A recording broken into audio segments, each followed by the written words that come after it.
Splashcreen. Wake up, motherfucker. All right, what's up? Late night, May 18th, 2026. Okay, let's get to it. I wanted to play some videos. All right, I wanted to play some videos. So it kind of is related to what we were talking about in the morning with a little discussion back and forth between me and you guys.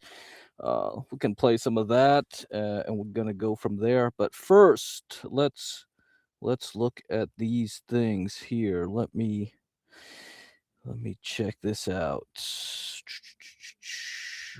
Okay. All right. Let's look at this. So this dude here tweeted this thing. Okay. S&P 500 weighting of top holding. Okay. Let's see. 1985 IBM, 6.4%. Essentially influence over the S&P 500. All right, remember this is cap weighted, right? You have 500 stocks, and at certain points of time, you had high concentration in certain things.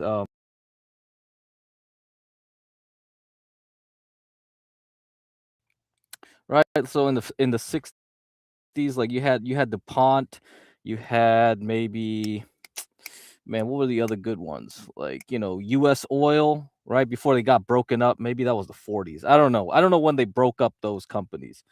But and you had railroads, right? You had the big railroads, high concentration in railroads actually back in the 1800s into the early 1900s. Very high concentration. So back then, railroad companies were like dominating the whole indices. I think the S&P 500 went all the way back then. But people looked at the Dow Jones. I suppose, like, yeah, people just looked at the Dow Jones. That's really where people were uh, going.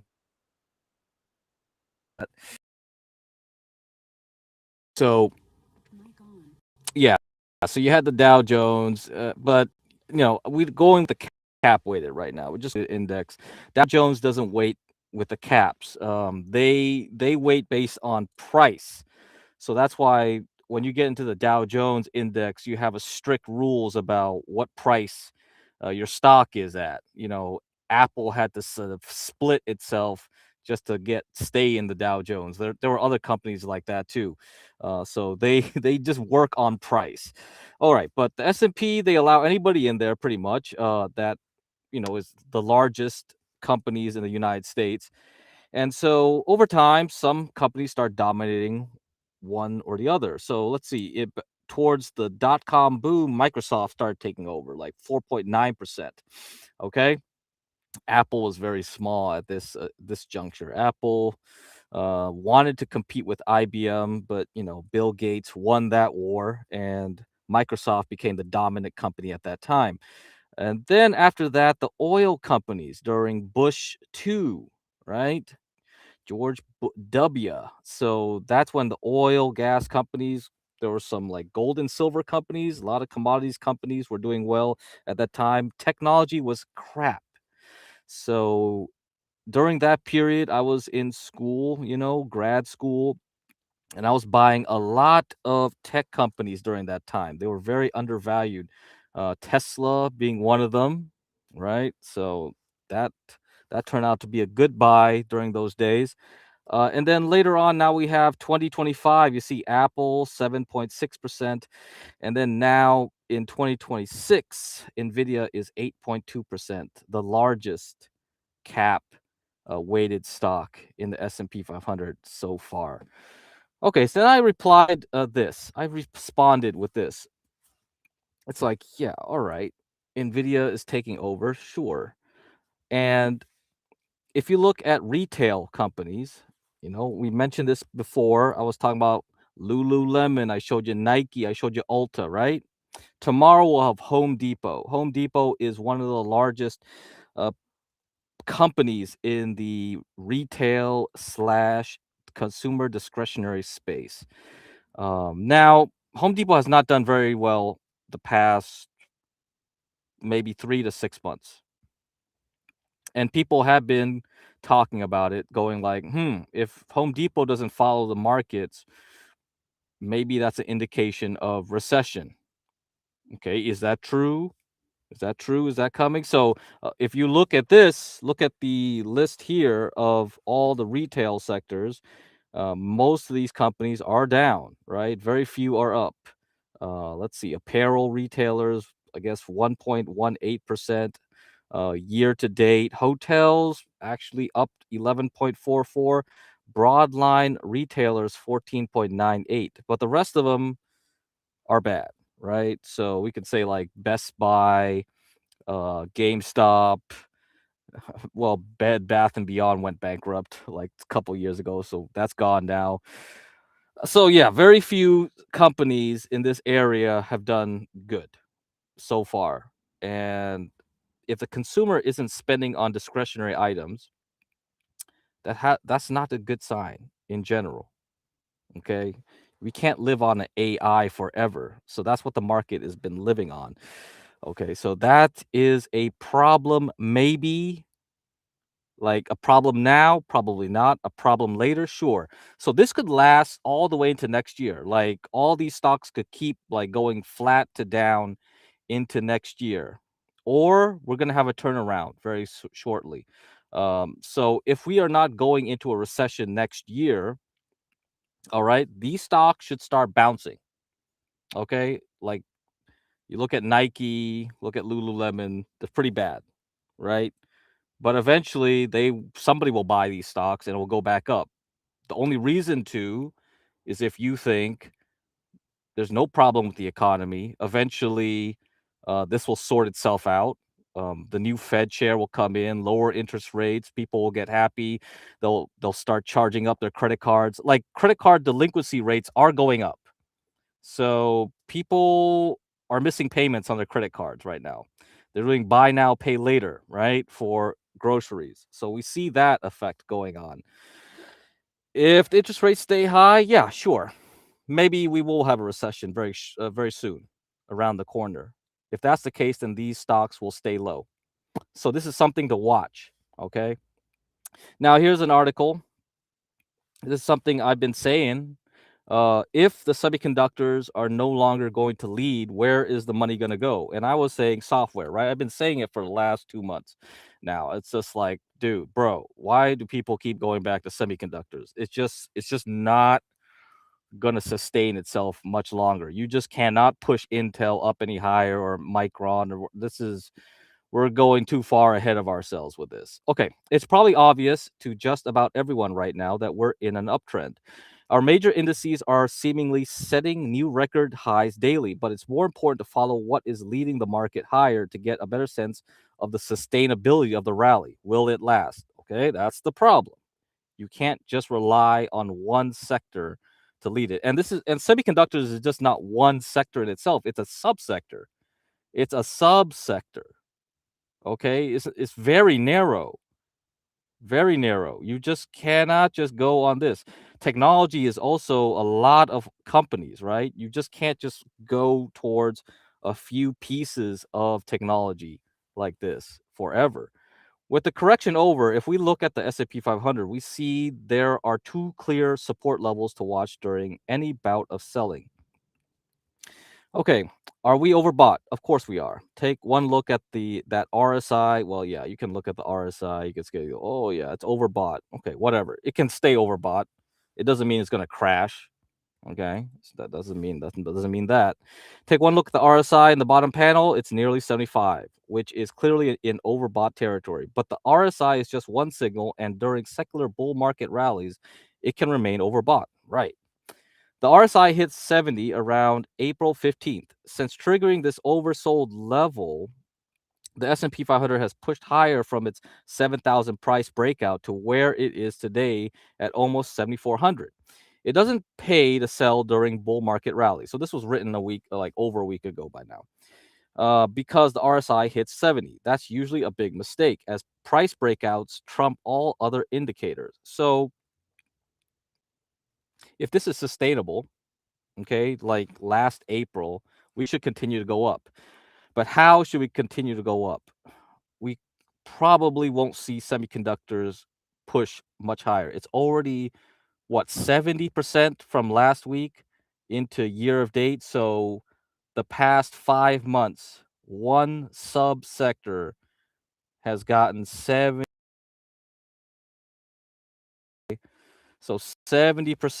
meaning from New Year's till now, one small subsector. Do you think you can get another 70% out of this sector to push the S&P 500 another like 10% up? No, that's not going to happen probably. Okay. So now we have to predict where it's going to go, right? Where is this money going to go? Is it going to go to retail? Are we going to see it go to Nike, go to Home Depot, go to Lululemon? Maybe. I gave you some other options, right? I showed you it could go into let's see, what was it? Real estate, right? The REITs. That's potential there. There's potential there. So that was another area to go into. And then later on, we're going to see if like the buy now, pay later, the consumer credit stocks like Klarna and maybe those guys will be the ones coming. Okay. Well, semiconductors, as awesome as they've been, will take a breather at some point, probably now. It will be important to see which groups step up to lead when that happens. Semiconductors have the largest industry group representation in the S&P 500. Yeah, Broadcom and Micron kicked out Tesla and Facebook, Meta, off the top 7 stocks. So now we're overly concentrated in Nvidia. Oh, I think TSMC is about to come around the corner too. If TSMC keeps going up, they're going to kick off some more stocks off of the list. So let's see which group set up to lead when that happens. Semiconductors have the largest industry group representation. The second largest industry group, software, IGV, is showing signs of strengthening finally. Okay, so maybe we're done here, right? After today, after what you saw today, software was up. That index was up. Okay, and then semiconductors was down. So, are we ready? Are we finally done? Can we move up here? So let's look at the RSI and all that. You see, it's improving. Yeah. So based on some basic technical indications, it looks good. It does look good. Okay, after months of trending lower, the IGV has broken out of a bottoming head and shoulders pattern. All right, so this very traditional way of looking at things, right? Bottom, head, and shoulders. For me, I just look at it like this. It was making a range already. There was a lot of volume coming in. You see the volume here? The volume as it went down in February. This was before the war even started, right? There was a lot of volume coming in February. And then when the war started, it was still going up for a little while before it just like had too much pressure and started going back down and rolled over. But we made a double bottom essentially, right? From April 13th back to February 23rd. You see, like, yeah, we could say, like, oh, okay, we know there's a bottom of the range here. We see a top building up here. We broke out. We're continuing to break out the last 2 trading days. Things are good. So we're not going down as low as the semiconductors did on Friday or today. 2 good signs. We have some good signs there, some signs of improvement. So if people still want to stay in technology, because I'm guessing they will, right? I doubt people are going to rush into Home Depot tomorrow, but maybe I'm wrong. So let's see what earnings reports will say tomorrow, because Home Depot, I think a lot of the reason it is going down is that there's not a lot of people building houses. Okay, Home Depot gets a lot of business from contractors. Contractors go to Home Depot to buy whatever they need. If they, if they didn't buy something in bulk, they'll be like, "Oh shoot, we need some like pieces of wood, oh, some little nick parts here and there, right? Some that they don't want to wait on to order online. They'll just run to a Home Depot and get it. So this is one of the big reasons.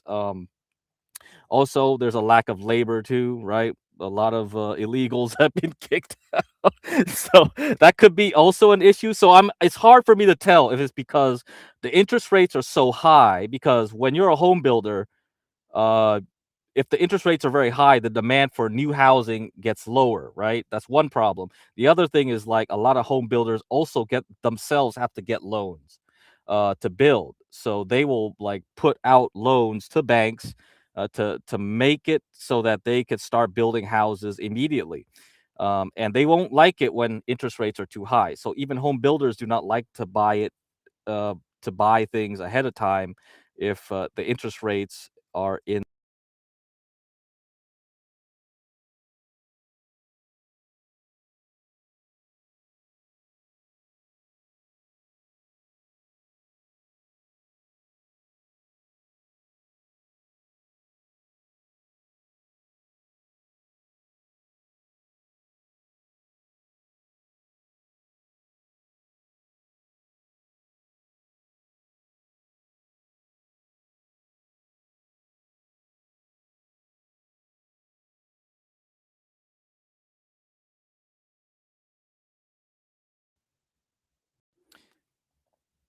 Okay. All right. So I think I'm done talking about that. Yeah. Saw iPhones 17s will have chips. Israel makes a lot of chips. Israel makes a lot of chips. So there's Intel in Israel. Yeah, the Haifa. If you go down there and you go to Haifa, you'll see it. So Israel's a big chip manufacturer as well. So yeah, that's not a surprise. You're gonna have a lot of chips made from Israel as well as Taiwan and a lot of places. So they have a big Silicon Valley down there. Although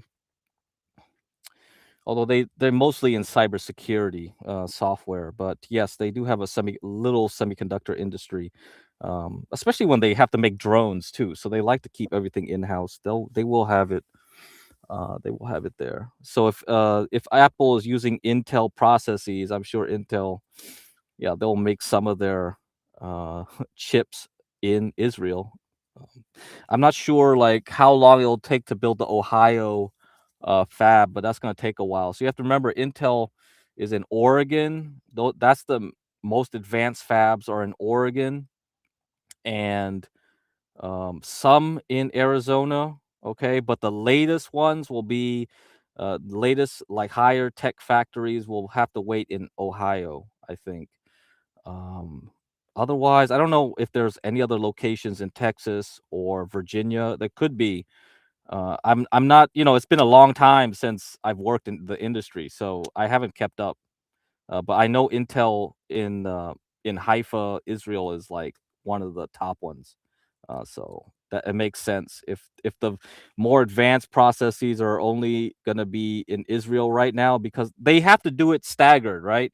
So you once you build up a factory, you're going to use that factory for a certain process for a long while. So they'll upgrade one while they keep an older version in another place, right? So they'll just go around and yeah, have one do one version, and then once we upgrade, then we're done with that, and then we move to another site and then upgrade that one. So yeah, that's how it works.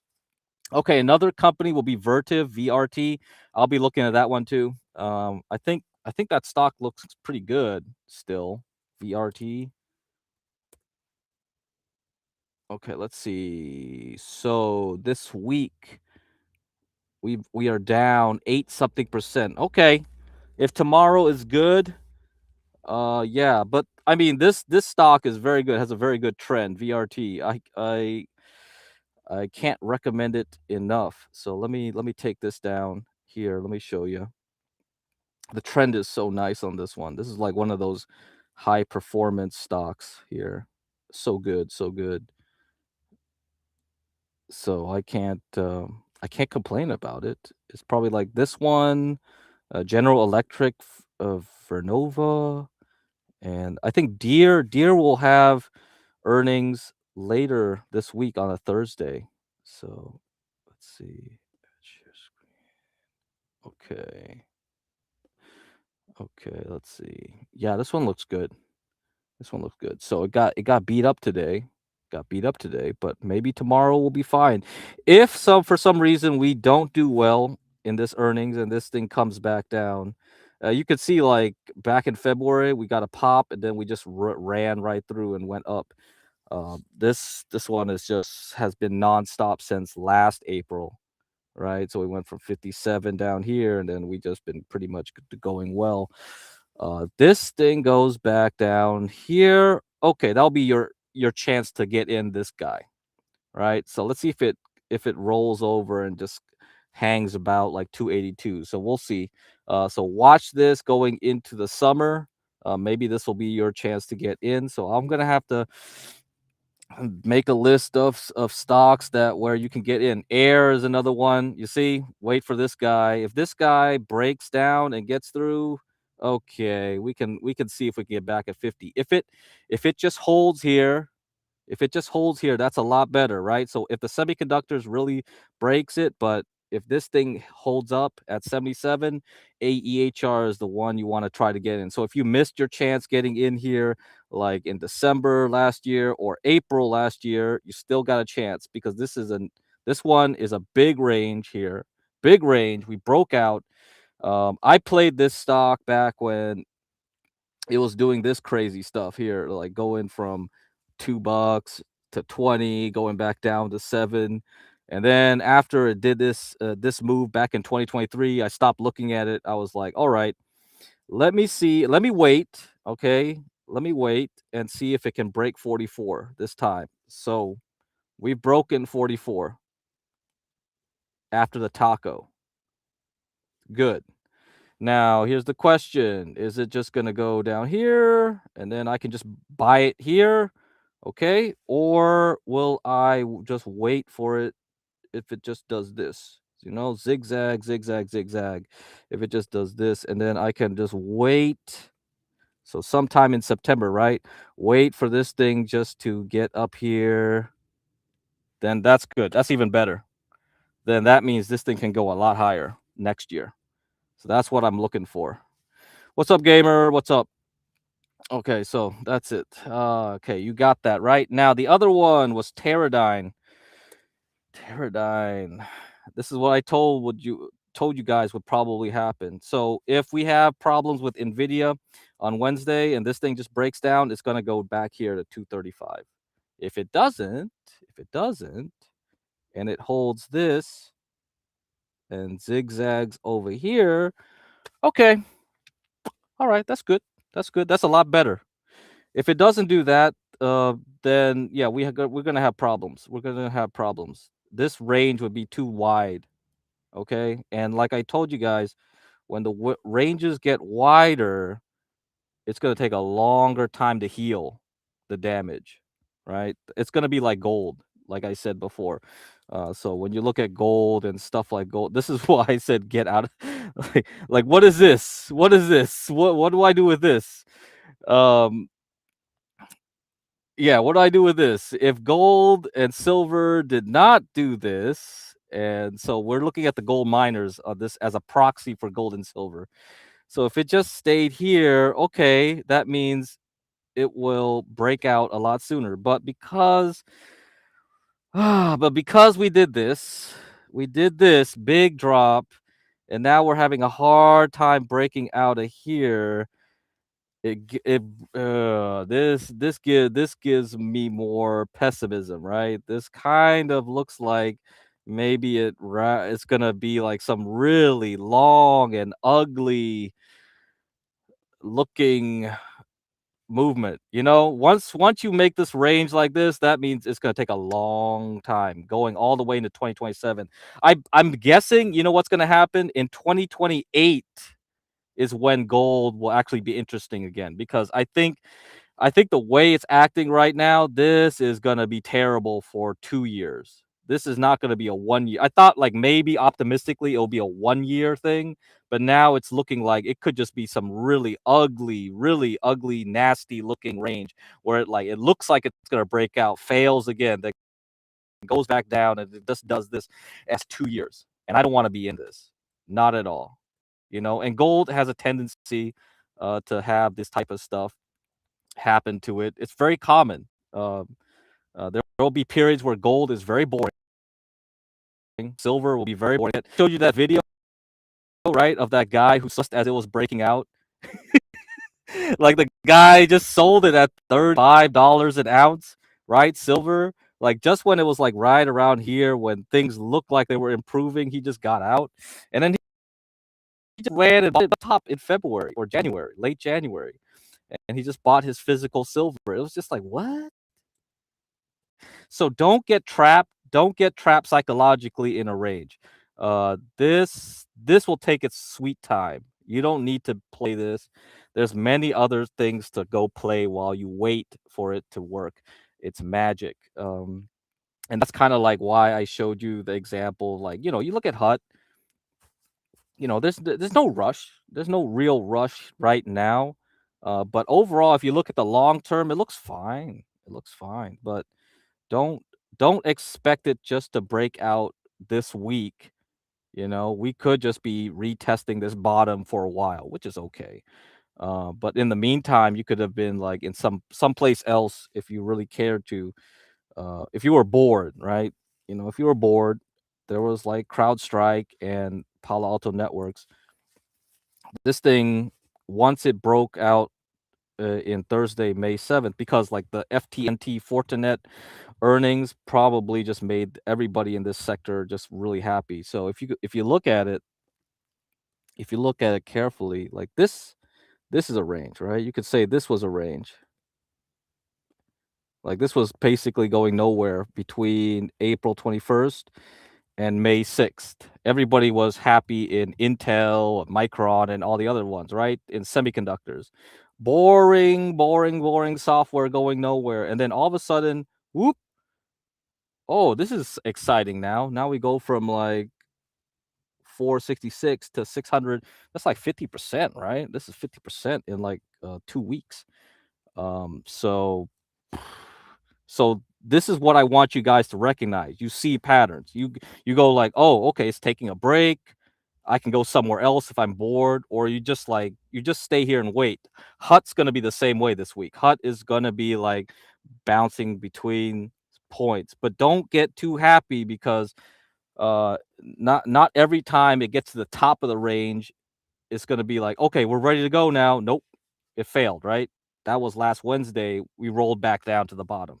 Okay, we got to keep waiting. Few more trading days next week. I don't know how long it will take, but don't be, psychologically disturbed by this. This is normal. This is normal. Things will act this way. You just gotta recognize it and go like, okay, I'm calm. I recognize the range, and if I want to buy more, I wait for the bottom, and then see what happens. Because a lot of times they'll have a fake bottom and then it'll bounce. So you might get scared out usually, because there's two ways that this could go, right? The worst case is like when it makes a new high. So let's say we make a new high, we go up, and then we go back down like this. That's a false breakout, and that means like we're going back down to a lower level. What you want to see is like a false breakdown. Anytime it does this, if it goes like whoop, and then it tricks people think like it's over, and then all of a sudden it zooms back up. Don't get tricked. Don't get tricked by that. But it happens. It's like semiconductors or software, right? The tech sector back in late March, early April, it had a false breakdown. It looked like it was ready to break this purple line right here. We were like, oh, yeah, we're going to break that purple line. Whoop, nope, never mind. And we just went and bounced right back up. And then we got the taco, and it was high flying all the way here. So this is what I'm saying. Like in Nvidia, this could happen, right? Nvidia will be good earnings. It'll look like we're about to break out. Okay, because I closed my short. Once it hit the bottom of this thing, I'm done. I was done with my short. I don't know. I don't know if tomorrow it's gonna break down further into Wednesday. I don't care. I made my little bit of money and I got out. I don't want to test um I don't want to test my luck here because all this stuff is just luck, pure luck. And I drew all this before it created this. I just had a theory that like you look at this move here before it moved up and went down and up, it's like, okay, this area is probably very important. And look at it. Once it hit the bottom before the day closed, we tried to escape. I think it was some quote unquote Trump tweets or some rumors about Iran. It didn't matter. It didn't matter what the news was going to be. I knew that by the time it hit this level again, somebody's going to try to save it. Okay, somebody's going to try to save it, and before Nvidia, and Nvidia will be the thing that we have to worry about. Either we just roll over here and we go lower, or we have a little fake out where we go up on Thursday and then we fail up here for some reason. Maybe there's some news that will come through maybe a few hours after that, and then we'll roll back down. So all I can do is like give you scenarios. All I can do is give you scenarios. That's what I'm thinking could happen. Yeah. Do you think now is a good time to do more in hot, or will it be better next week? Yeah, I would wait for Nvidia's. I would wait for Nvidia's results. I want to look at where the semiconductors are gonna go. If it's gonna go down a lot or not. Because if it is going down a lot, then it's gonna build a lot of pressure on everyone else in the market. Because you have to remember, what Nvidia is like, what, 8-9% of the S&P 500, and we've seen what happened when Nvidia did its thing. Nvidia had a huge influence on how the whole stock market moved multiple times before. If you look back here, this was because of Nvidia. Right here, February 26th, we went up just before Nvidia's earnings, and then we opened like this and we went straight down, and it sent the market all the way through into the Iran stuff. Okay, so it built up a lot of energy going down. So the timing of it was very bad, right? The timing of it was just before the weekend when we had the Iran stuff kick off. And then for the next week after that, it went lower, and it pulled the rest of the S&P 500 down. So when you have a lot of gravity like that, it's really hard to escape it. Hopefully, Hut and all those other guys can, ignore it, but there's no guarantee that would happen. The other time we had the earnings with Nvidia was right here. This opened up here, we gapped up, and we crapped. So this was all within pretty much 1 day. Okay, into Friday. And then Friday, the open, you see, we went down all the way to the bottom of this blue line, and then we bounced up on that Friday right after. So we got rid of all the sellers all the way down here. That's crazy, right? So within 2 days, we saw a move of, let's see, we went up 2.86% in the SOXX. And then from there, we went down into Friday. So for how many hours here? Down 9.76%. So all that within 2 days, with one subsector.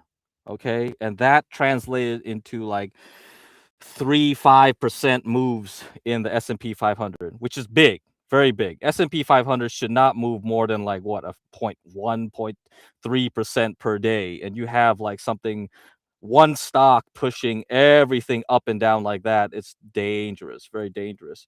So there's a chance that we could have these type of moves again. So I wouldn't touch anything. I would say Hut is doing what it should do. It's trying to protect the range, which is great. It's doing a lot better than the other ones, right? ALPD and CIFR, IREN. So that's why I picked Hut. I think it is going to be the strongest out of here. But if you're thinking like, oh, should I buy more? I bought a little leverage today, but am I confident? No. So I took my profit that I shorted semiconductors and put some money in there for now. I just started buying up the leverage. Okay. So I said like, okay, well, I'll take a risk. I'll take some of the money I made from semiconductors. I'll buy it down here, right? $22 for Hut G. So I did the leverage version now. I'm converting my Hut into Hut G. So I'm going to start selling off all my Hut into next week. And then I'm turning it into Hut G, because I think once we're done with this turbulence this week into next week, then we should be fine. We should be ready to go up into June and July. Hopefully. Hopefully we can go to July. If we have enough time and we can keep moving into July, then HUT can go a lot higher, right? The more time we have, the better it is. If we stop into June, then what? That's going to be like 3 weeks. That kind of sucks. I'd rather be like July and we have like 4, 5 weeks of this moving up. So we just need to get through this week. That's it. After Nvidia, after Nvidia, then we're gonna have Oracle. That'll be the next problem we'll have, and Broadcom and Marvell. Micron will be at the end towards July.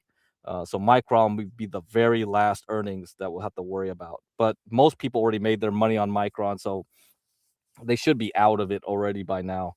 If they're gonna take a risk and keep going, well, that's on them. I can't say nothing. But if you compare it like with the other ones, let's see, NBIS, like I showed you. Okay, NBIS, same thing. We're at the bottom of the range. Okay, that's good. Nothing wrong here. APLD looks a little worse, right? We got pushed down a bit, so that's not going to be helpful.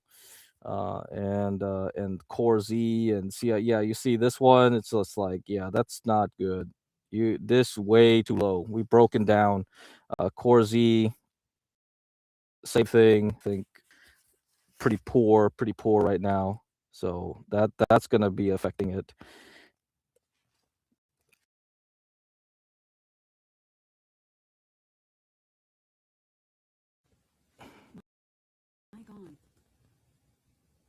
Yeah, this one's a bit wider, right? This wider range after earnings, so that's why this one's looking bad. But yeah, I guess I'll have to rejudge this sometime later. CIFR definitely terrible. IREN, yeah, same thing, terrible. Look at that. Once you broke down below this green zone is pretty important.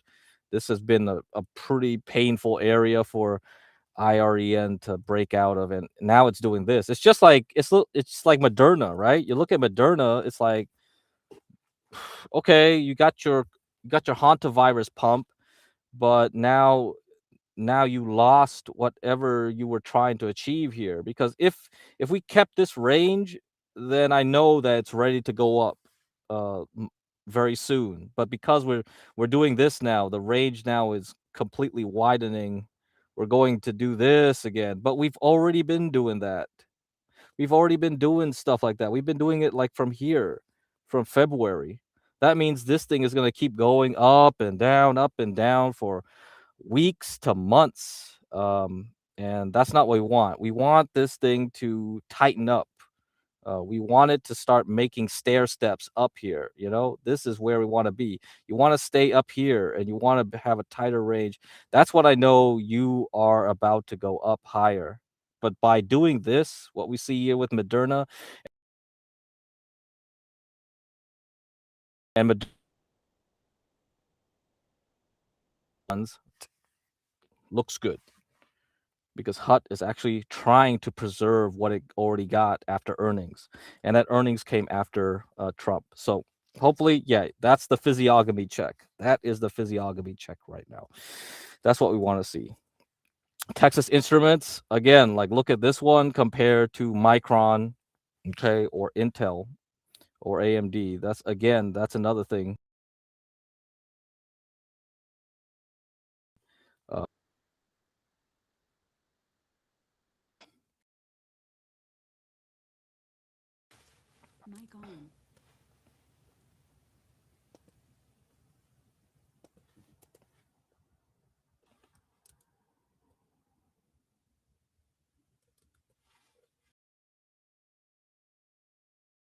very good. We got something good right here. We still have a good solid uptrend on TXN. So this is what you want to see. So even though it looks insanely quote unquote bubblish, right? It's still preserving some form of an uptrend. If we look at the daily, you see it's like, okay, still looks good, still look good. But if we look at Intel, it's about to roll over. That's the thing. This thing could just roll over right now. This thing, like after Nvidia, this thing could just run. Been having Intel. So same thing with like Micron and the other ones. So you'll see. Um, yeah, so you'll see problems there in that case. All right. Okay. So I think you got it, right? I think you got it. All right. So let me play the videos now. So I'm gonna play the videos, and we'll go from there. We'll go from there. Get rid of this. All right. Okay. Good.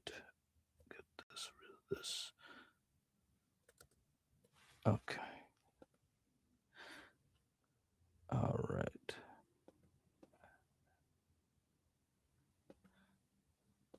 All right. Okay. Let me talk about a few more earnings. ADI will be Wednesday. Keysight close after Tuesday. So after the close on Tuesday, and then ADI before the on Wednesday. Those will be like two more semiconductors that, they won't. Well, semiconductor adjacent for Keysight. That's not really semiconductor company, but it's kind of close. It's close by. It's an associated company. Target and Lowe's will be going after Home Depot. So those two, maybe these will affect the markets. Who knows? A lot of these people will take what they say probably with importance. Target, especially. TJ Maxx, another one. I mentioned that one before. Some people really do look at TJ Maxx as some kind of bellwether too of the economy.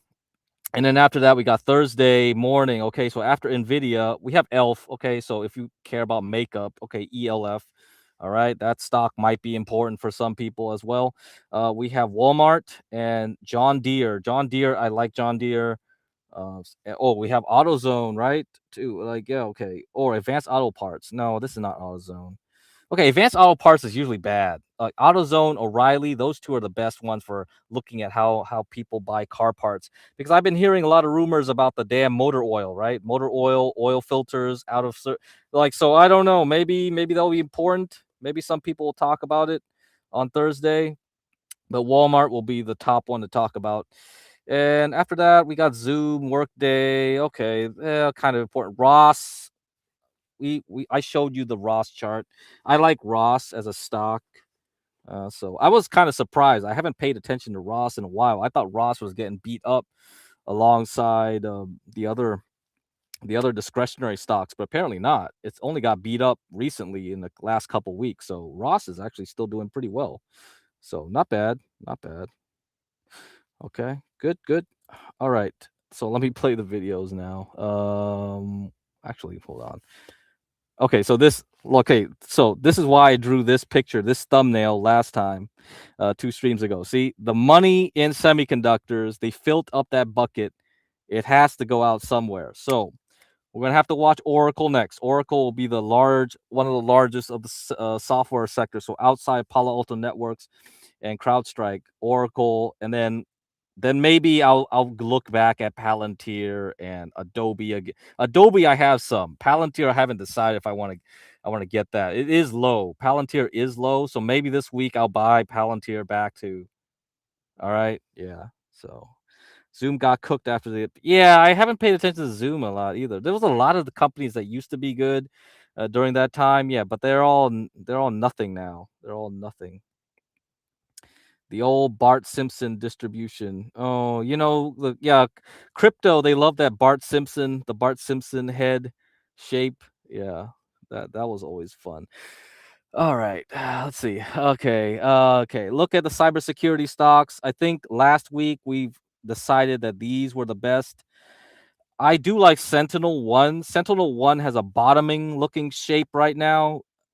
I think out of all the ones that have that bottoming shape, I think Sentinel One. So I might add Sentinel One to this list. But right now, these are the top ones. We have the two leverage guys, PALU and CRWL. So these are the two leverage ETFs. So ignore those two. But the rest, yeah, Palo Alto Networks, CrowdStrike, Fortinet, F5 networks, FFIV, DDOG, Datadog, and A10 networks. So those apparently, just looking at their charts, those were the top ones, right? but CrowdStrike and Palo Alto was probably the largest ones.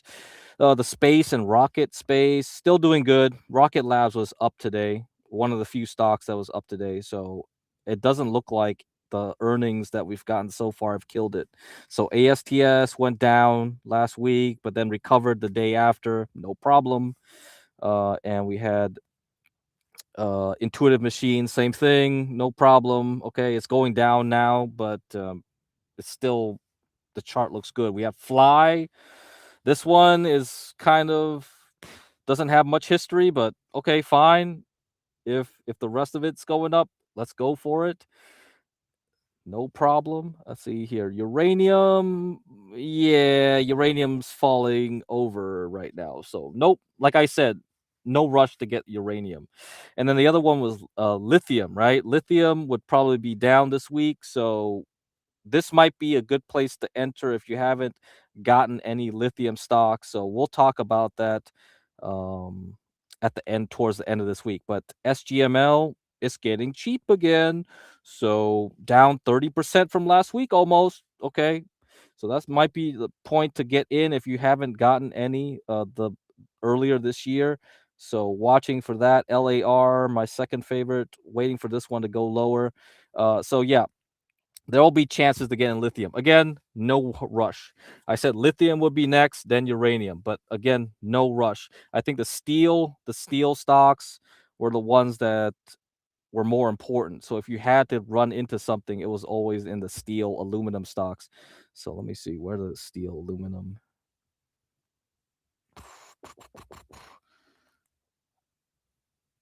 Let's see, do I have the steel aluminum banks?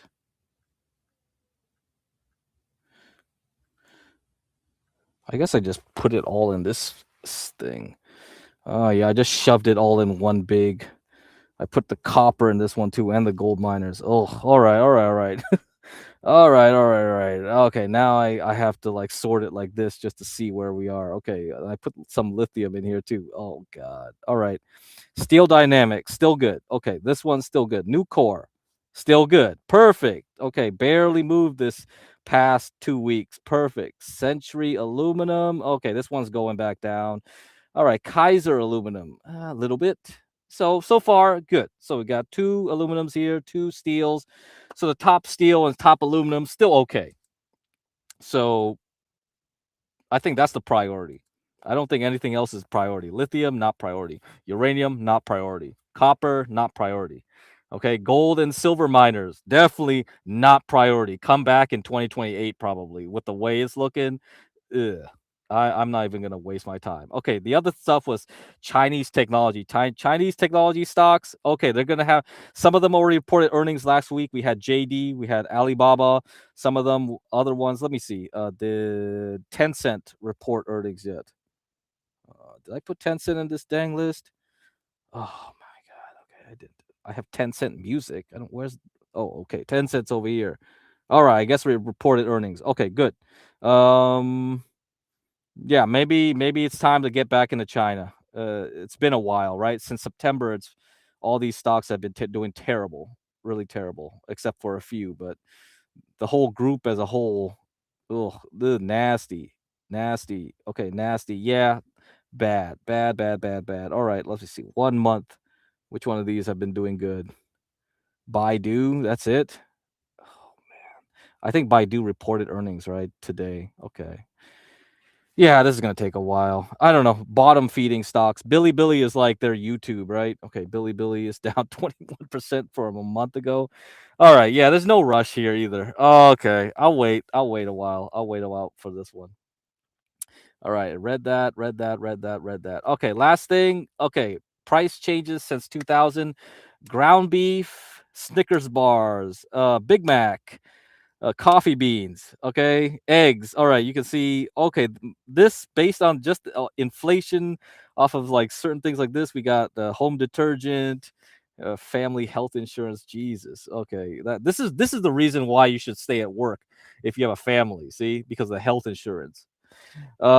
Yes, and because the job, if you get a good job, they'll pay for your good health insurance. So this is 93% official inflation. Yeah, none of this stuff is part of the official inflation numbers anymore. Yeah. Yeah, I looked at that one when you mentioned it. Yeah, it looks like a good trend. Like the other one too, the other stock that you mentioned, SCAR or something like that. That's the trend is still good, right? Because it had earnings on Friday after the close, and today on Monday it was up like 6%. So that one looks still good. Um, mm, yeah, I think if it's the trend is intact, you got to keep going with it. There's really nothing you can say. Uh, unless Nvidia kills everything. I don't know. Nvidia has to do something really terrible to kill everybody. But right now, yeah, there's stocks that don't care about what Nvidia says, right?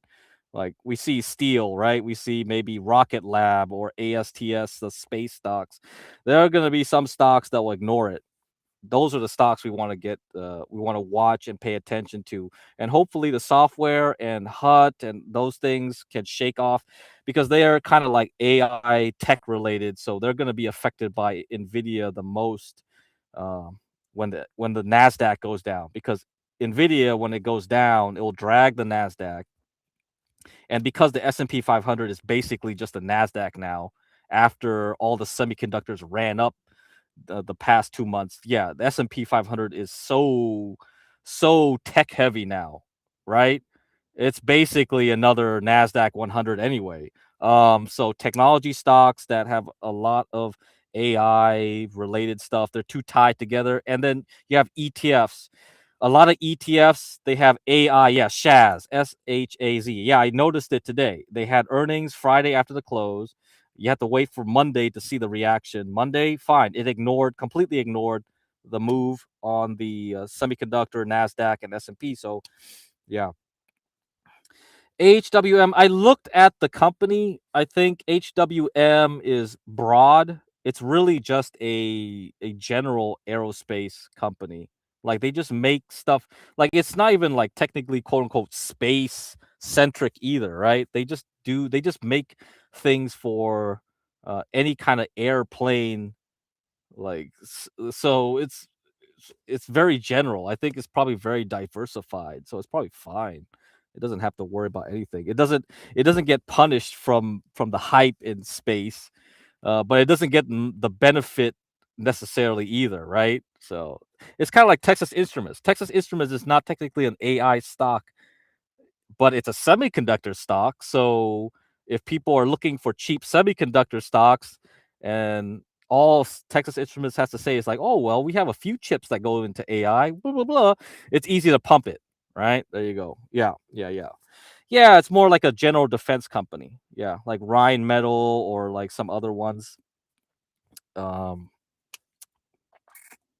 man, I don't know what's another one that could be similar to that. Um, There's definitely a lot of them, a lot of smaller, like Honeywell or something. Yeah, like something like that. So so it's very diversified. But I just look at the chart. If the chart looks good, it's fine. So it survived, so no problem. All right, let me play the video. Let's get to the video time. Done with the yapping, yap. All right, get rid of this. Get rid of this. Okay, let's play the video. So hopefully this answers your physiognomy check for the day. Let's see if this video will help you kind of understand how you look for the physiognomy. So the more you listen to this stuff, the better off. I think the better you'll see what's going on. All right.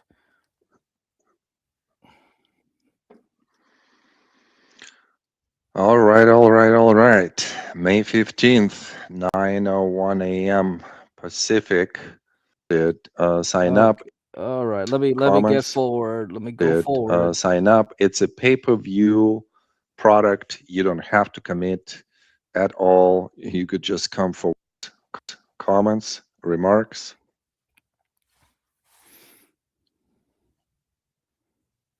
Okay, you must be typing. Obviously, again, just to go through some of it, we've had a very substantial causality that has been built. We see a trading range. Also, we see a spring action. This is a Wyckoff term. This is where the price goes below the support and then aggressively recovers back into a sign of strength. All right, so you see that's the thing you want to see. You see that false breakdown into the late March. That's exactly what made me very bullish, right? I said like, "Oh, get in April. Let's go. That's it. We're going to go high." Of course, well, I didn't expect it to go super high, but all right. Well, it looks like semiconductors pushed everything far higher than what people expected. Into a backup. This backup is just really not like that, not that weaker of the backup. Look at all of the strength since bar number one right here. This extension to the upside, test is a higher high, higher low. Continuation here already shows some weakness on the impulse, inability to commit significantly here, but still up. Volume diminishes, supply diminishes, so still up, local backup action. Extension on the next impulse. We're seeing some supply coming in, but it doesn't produce anything. The envelope of 50% of the impulse bar is the only indication here that tells us that, yeah, supply is starting to diminish. And then something interesting, we were commenting about this in our classes. So you should be attending our classes to hear something like this.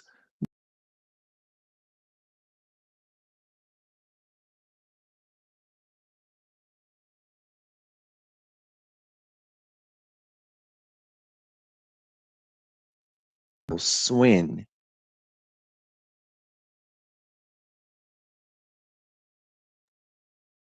Or at least the completion of some strength that we're seeing. And we should have a more meaningful reaction than this bar right here, this. All right, let me play that section again. I think that's important to see. Yeah, that is going to be important. So let me get that up there. All right, so he was looking at that bar in particular. Now, if you looked at the semiconductor, chart for that particular bar, it was the largest daily volume. Okay, time. This was the Tuesday when we were crashing, right? Last week. You have to remember, we were going up because Lumentum got added on Monday, got added to the Nasdaq 100. Then the next day, everything sold off. Trump, blah blah blah. I don't know. Who cares? I think it was just like it just excuse to sell that day. Okay, so let me go back. Let me go back here.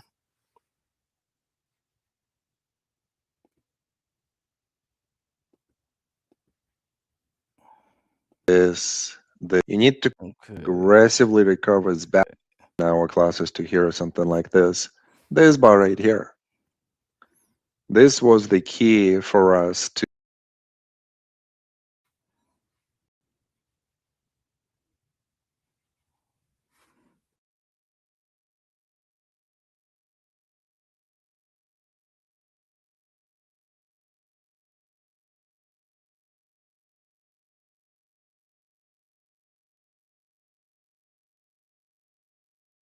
understand that we are close to the completion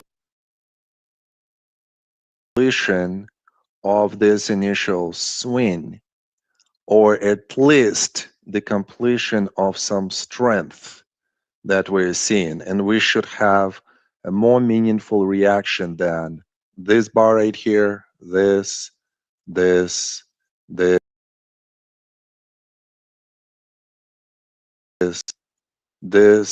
or this. So anything that's coming up right now is going to be bigger than this. Why is that? Well, supply becomes presence behind some diminishing demand characteristics and start to produce.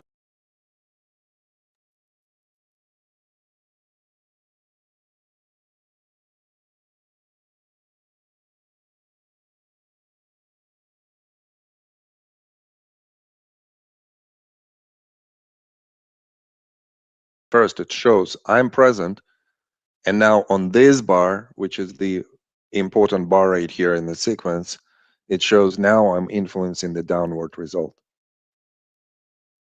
With that, when this happens, usually that's the preliminary supply type of action suggesting one more push up, and then we're going to go into some kind of change of behavior.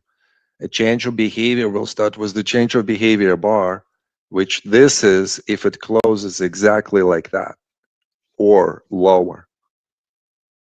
So now you should be thinking, okay, well, if this is a reaction, what kind of reaction we could have? And obviously quite a few things here to consider. You need to consider, and this is a big mistake that we see in our students and trainees, consider the immediate background. What do you see? Too strong. So therefore, the reaction probably going to be, into the previous area of buying. Where did that happen? Well, the most logical thing.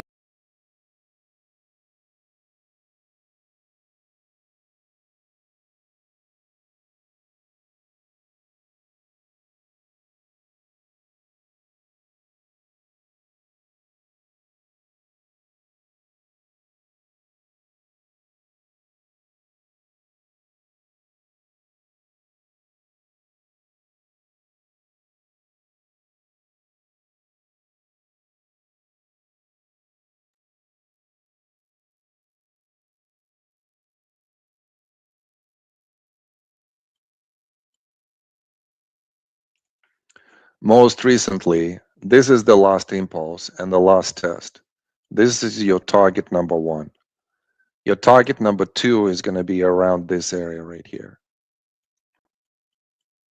This area, target number two, coincides with our definition of the resistance for this trading range. So these are the two possibilities. How that's going to develop, we'll have to see based on the close of today's bar. How much volume is coming in? Already, we are into the meat of the session and look at the volume signature. So I'd be expecting that the volume today is going to be the largest since we had this bar right here. Right, so probably something like not that high. Let me just redo this a little bit. Okay.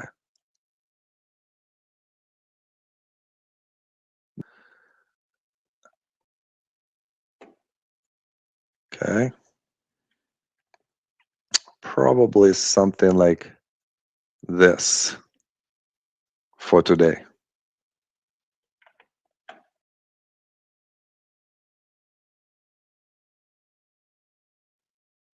How are we finishing on the price itself?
velocity with which the price moves up is just astronomically high.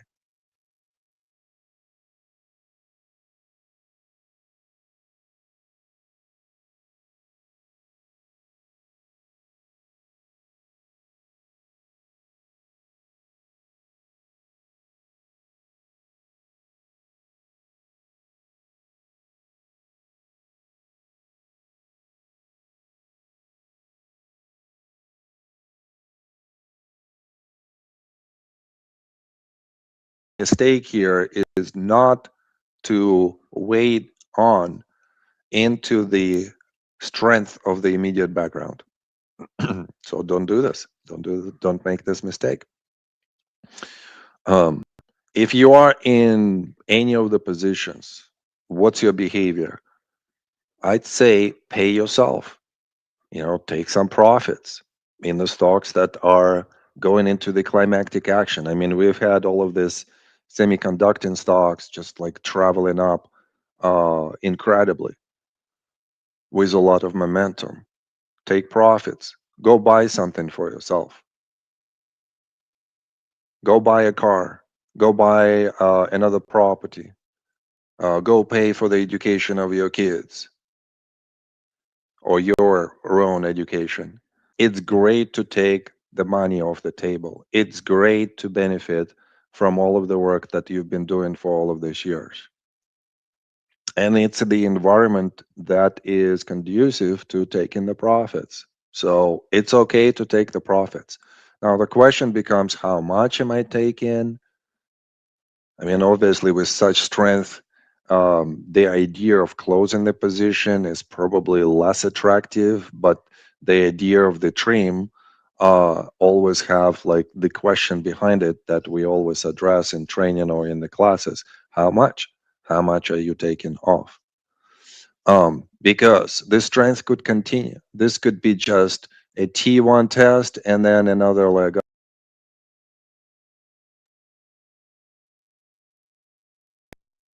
I mean, after such strength, do you think that it's going to go like this? Possibly. Needs some kind of event here to do something like this. But, coming back into this area is totally acceptable for the bulls. All right. So the key is going to be today's close. Some of the comments that you have. I didn't like volume being less on the breakout of the last up bar right here from Vic. Okay, this one right here, Vic. Okay, yeah, well, overall demand is diminishing. Look at the spread here, right? So this is a combo impulse relative, let's say, like to this. So it takes now 2 bars and cumulatively more volume to go up, which shows the presence of selling in those 2 bars. Okay, great observation. Okay, Peter is saying 70-60, which is this area that we've identified as target number 2. Absolutely, quite possible. Much deeper reaction. I mean, like if we have a reaction like this, what's going to happen next? I mean, like this is a meaningful, significant change of behavior if it's going to happen like this. Therefore, it could do this after that. It will need some time to test. If we are going to have something better, if we are going to have just this, then we could potentially still, continue going up. Think about what has happened, let's say, off the April lows right here. Very strong impulse to the upside reaction, right? What kind of reaction do we have here? We could be thinking the same way. Well, a lot of immediate background strength, and then we are reacting By how much? How much volume is coming in behind selling? Not a lot. So with that, it doesn't mean that we're gonna go into this area and then kind of like recover from there. Most likely behind this type of strength is more subtle change of behavior for a smaller consolidation. If anything, I would be thinking that the initial impulse from April would match our impulse into this area right here. Then we have fractally smaller continuation pattern. Then we have this impulse right here, which is still strong, but it's diminishing relative to the previous impulse, what we have here. And then we have some kind of, reaction around this area. So could we have a smaller reaction right here? Yeah, that's the path, probably. Not probably that big of a duration, smaller duration like this. And I would be favoring actually this scenario. And then what? Next impulse to the upside. So imagine this, and then continuation. Also think about the sentiment. I keep hearing from students or people who reach out to me, and I get a lot of people, giving me their peace of mind on their analysis. But in reality, what they're doing is showing me the sentiment. And sentiment usually needs to be interpreted at the extremes of the sentiment. Everything else is kind of like useless. So listening more to the sentiment from the outside, external sentiment, when it becomes almost like a herd mentality. So I hear a lot of talk about like reaction is coming. We're gonna go down. This and that and that and that. And that tells me that the FOMO trade is actually to the upside, not to the downside.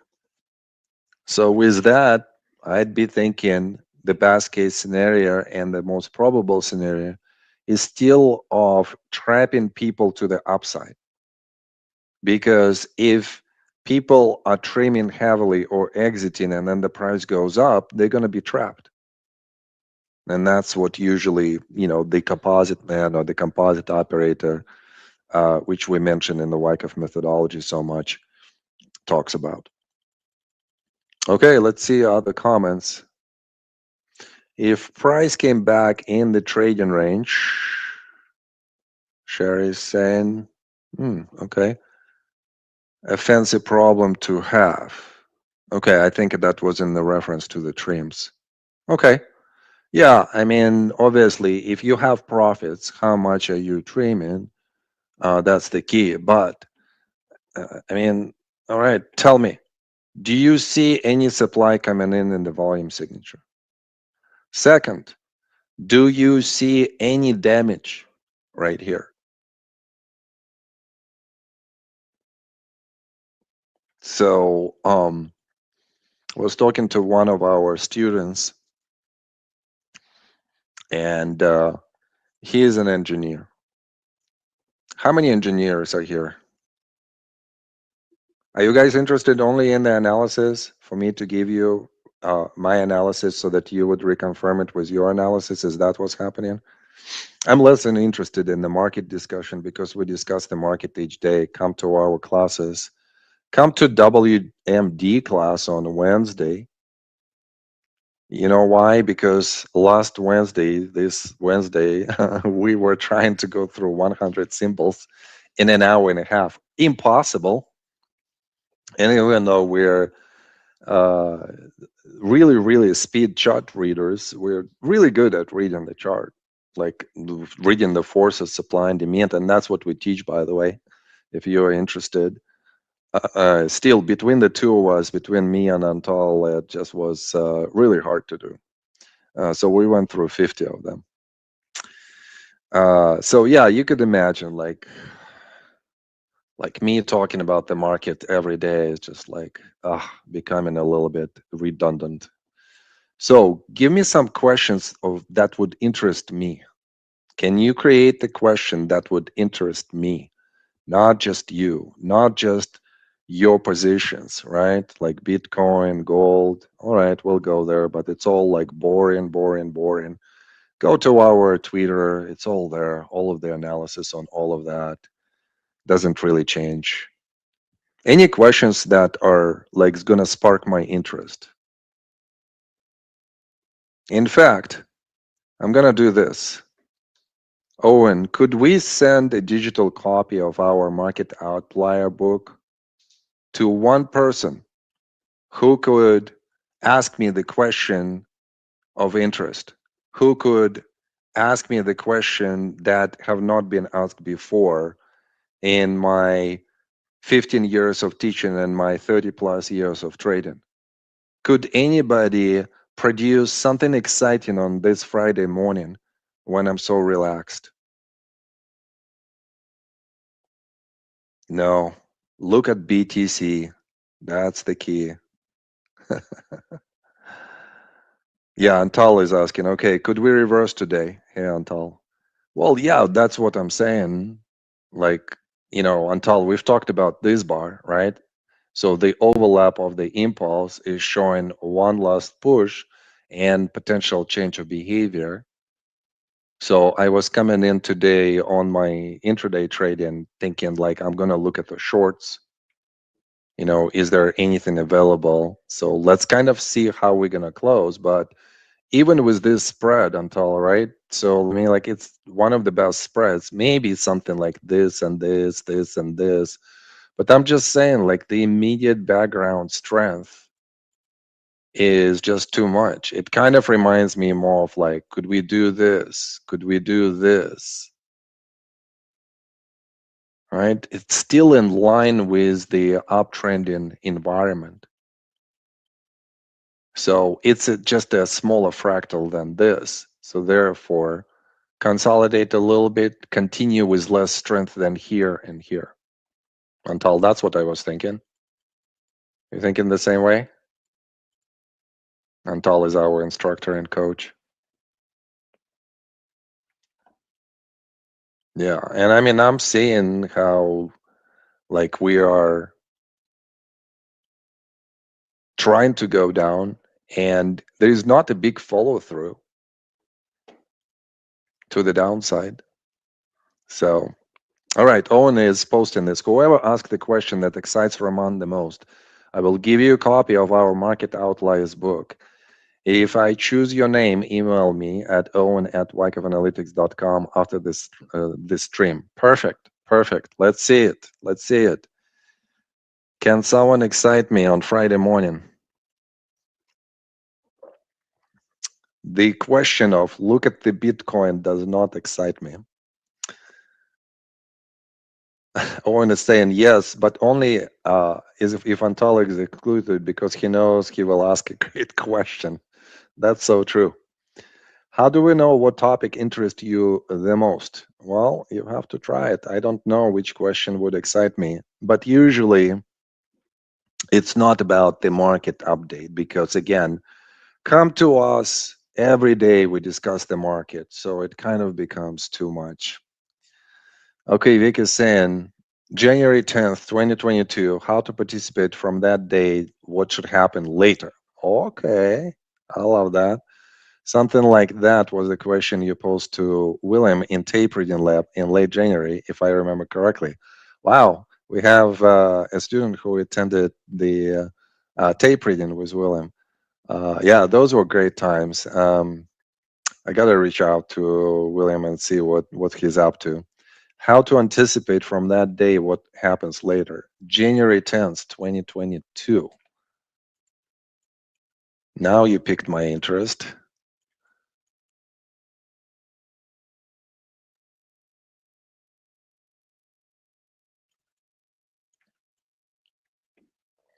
Okay. So we're talking about the decline here, right? All right, so far this is the most interesting question. So let's see if we have any others. Well, first of all, we're looking at this whole move. By the way, fractally, it's the same nature of the move. If you guys see this, I mean, think about the April low of 2025. Do you see the same type of idea here? The initial buying impulse,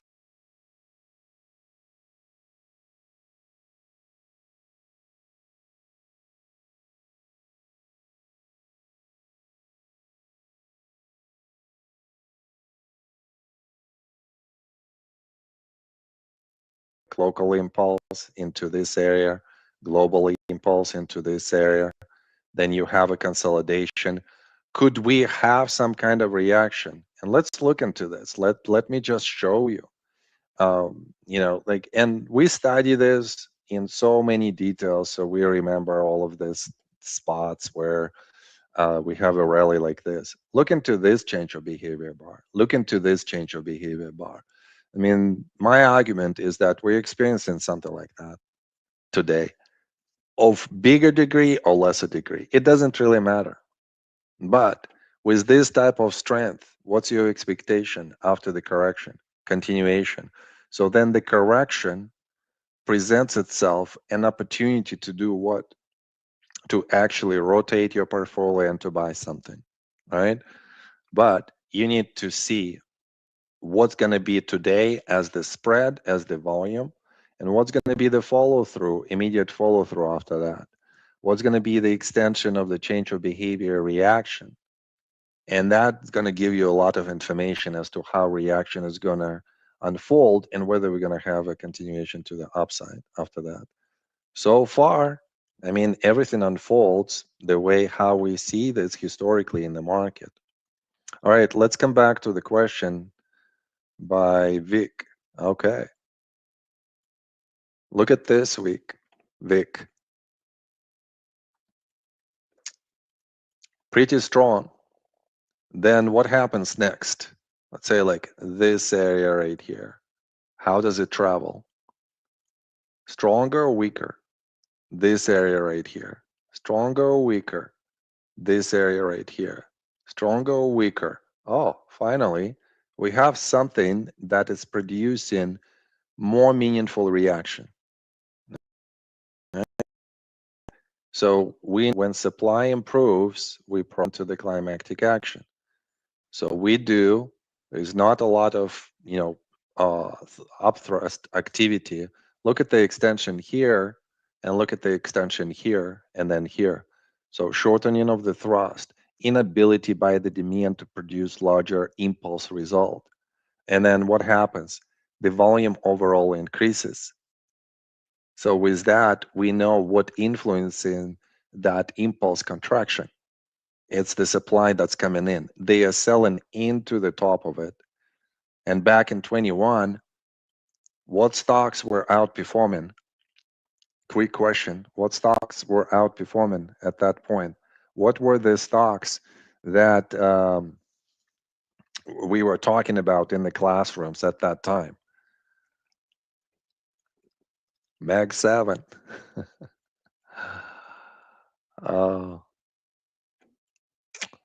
Okay, so how do we anticipate a distribution and a downtrend happening? This is the first sign. Lesser participation of the overall breadth, all of the stocks in the market, diminishing, shortening upthrust, and presence of selling in the volume signature. And then you go into the structure.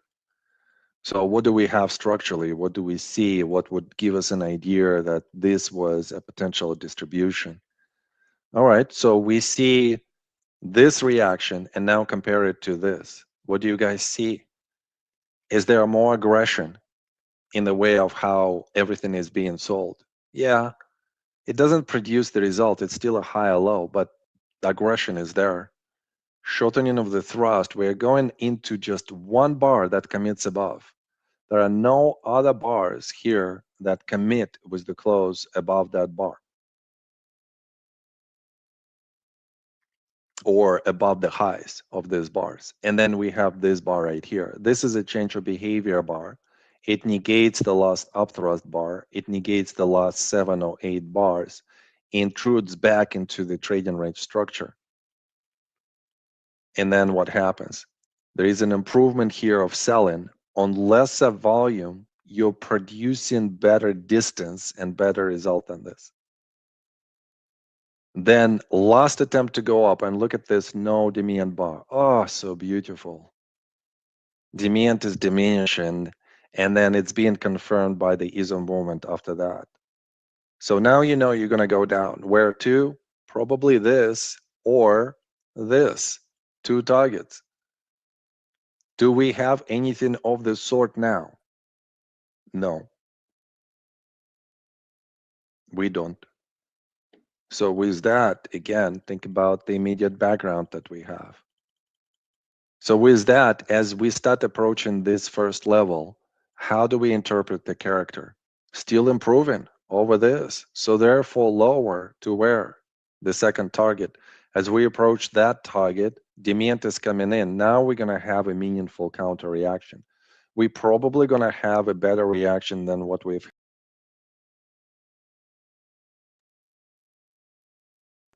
Why? Well, because more demand is coming in. And look at the immediate result on the attempt to go down. It becomes an up bar with a lot of tail. Test, test, test. This as a test. It still suggests higher prices from here, just on the diminishing volume, higher lows. But the testing activity that takes longer suggests that demand is not as strong to push the price up immediately. I mean, look how here we're going up right away, right? Where is the test? Tests happen here. And we have multiple bars to the upside. That is more appropriate test for a larger rally. Here, we were commenting at the time that the test is there. We're going to go up, but it's not going to be that great. Where to? Well, to the previous area of the break. Well,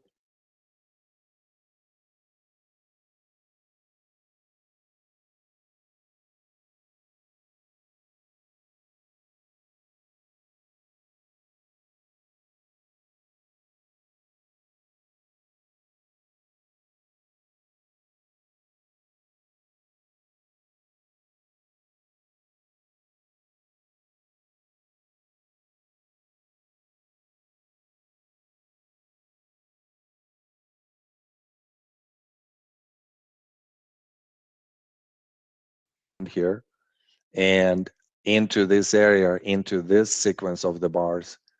This is where we see, and okay, now we're going to go down and retest again here.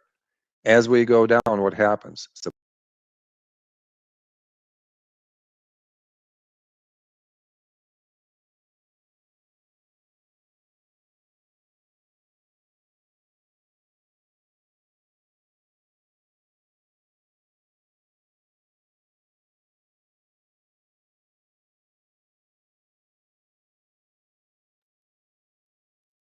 and the no demand bar akin to what we had right here. Now our expectation is to go down. As we go down, we're diminishing relative to this. Testing is okay, but there is no like immediate follow through right here. So we're expecting the rally that's going to improve. That's going to be better than this rally right here. So from this level, what would be a better rally than we come to the same level? And again, like we were discussing this in real time, all of it. This bar is very important. Okay, this is your selling zone. So here we're expecting demand to improve relative to this, just behind the diminishing selling. We see better bars, like this is better than this. Follow through to that also is better. Ah,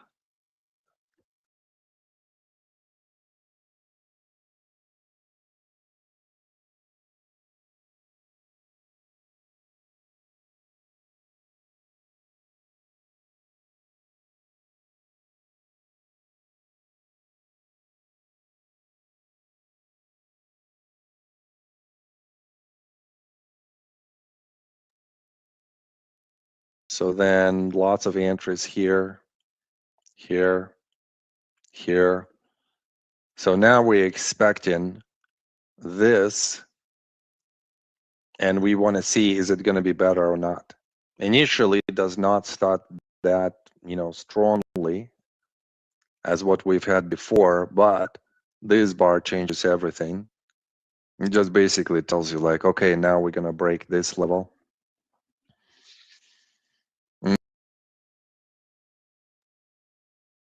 Just the downtrend action. There is really not a lot. Again, if you want to kind of like go into this in the details, just go pick up some of the, go on Twitter. We probably have all of this on Twitter, all of our analysis there. Yeah, okay, Vic. I'll take this as the question, like that is a good question to receive the price. Okay.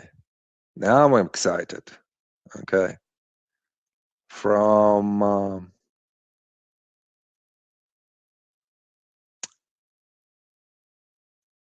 CAC Purse Larry Bio Duh. Okay, whatever that is, I'm sorry. Do you think that the market structure is changing due to the options market? For instance, it is about the hedging mechanism of dealers who sell degenerate call options. I don't even know what that is. I mean, like I do trade options usually for my swing positions, but my knowledge in options is pretty limited. We have experts in options in our community that have some specials. So if you guys are interested in that, please go ahead. So I'm gonna skip that question. I'm not an expert. Okay, so last week I played a couple videos on the option stuff, right? And it was like, we're gonna have a top. Probably Friday was gonna be the top, but something's gonna happen on Friday where it was gonna expire and we're gonna have a top. That was basically what he was asking him right there. This was Friday. This presentation was on Friday. He was asking him about that, but he didn't get that question. So he didn't understand what he was asking.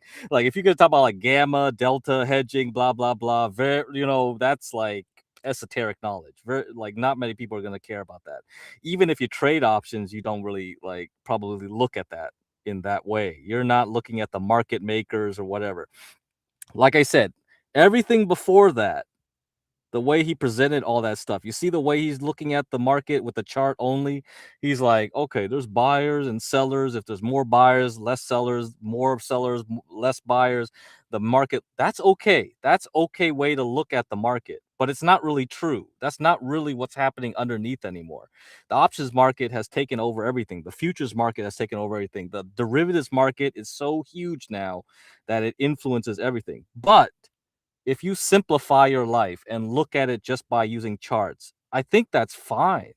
That's an okay simplification to make, because that's enough for you to navigate everything. So he gave you that whole example before that second question came in about the 2021 to 2022 market, which is very good. Okay, that was a very good analysis, and he has no indicators. He was just telling you, okay, just based on the bars, how they spread out, what they're doing, looking at ranges here, moving up to another range, looking at the volume. That was sufficient for you to trade that whole market, just looking at that in that way. That's perfectly fine. You can simplify your life looking at that way, even if it's not exactly true, right? We don't live in that world anymore. Wyckoff was created during the time when it was actually people buying and selling real stock. Now it's like everything is so abstract, like going through ETFs and options and 401ks. Oh my God. Yeah, it's like, and now we got the Federal Reserve and we have like bond markets to worry about too. Like, was it the Japanese bond market now is the highest yield so far in 30 years? I know the 30-year bond has pretty much gotten to the lowest it's been in 40 years for the US. Yeah, so we're not even looking at that stuff, right? Or do we care? Should we care? We should probably care. But when should we care is my question. Last Friday, it was important to know about the options market. Now that it's done, okay, it's pretty much done. By tomorrow, we'll be done with the VIX futures market. Should we care about that? Right?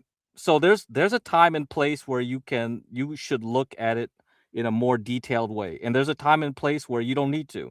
You're just overcomplicating your life. So I think you should have everything as much as you can in your mind, but don't let it overtake the simplicity that you need to make it when you trade or invest. Don't overcomplicate things unnecessarily. That's all I'm saying. Yeah. So for him, he doesn't even care about that. As you see, he just ignored that whole question. On that. I'm asking out of curiosity what your answer would be today. My memory remembers that question very well for some reason. Okay, yeah, well, hopefully Vic, we've covered that. You got a new chair, a Fed chair today. History shows market always tests the new Fed. What's your thought on that? Okay, interesting question.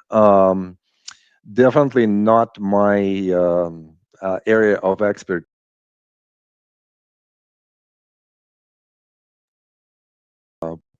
I would ask Bruce this question for sure. He is so knowledgeable, has been through so many Fed chairs.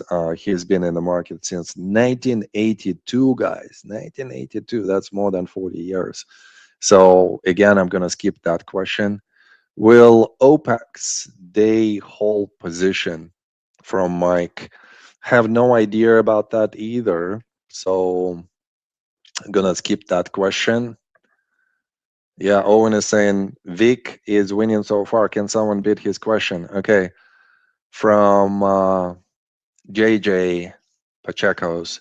I have taken WMD, okay, WTC1, WTC2. You have to tell me when, because we've changed the curriculum drastically in the last fall.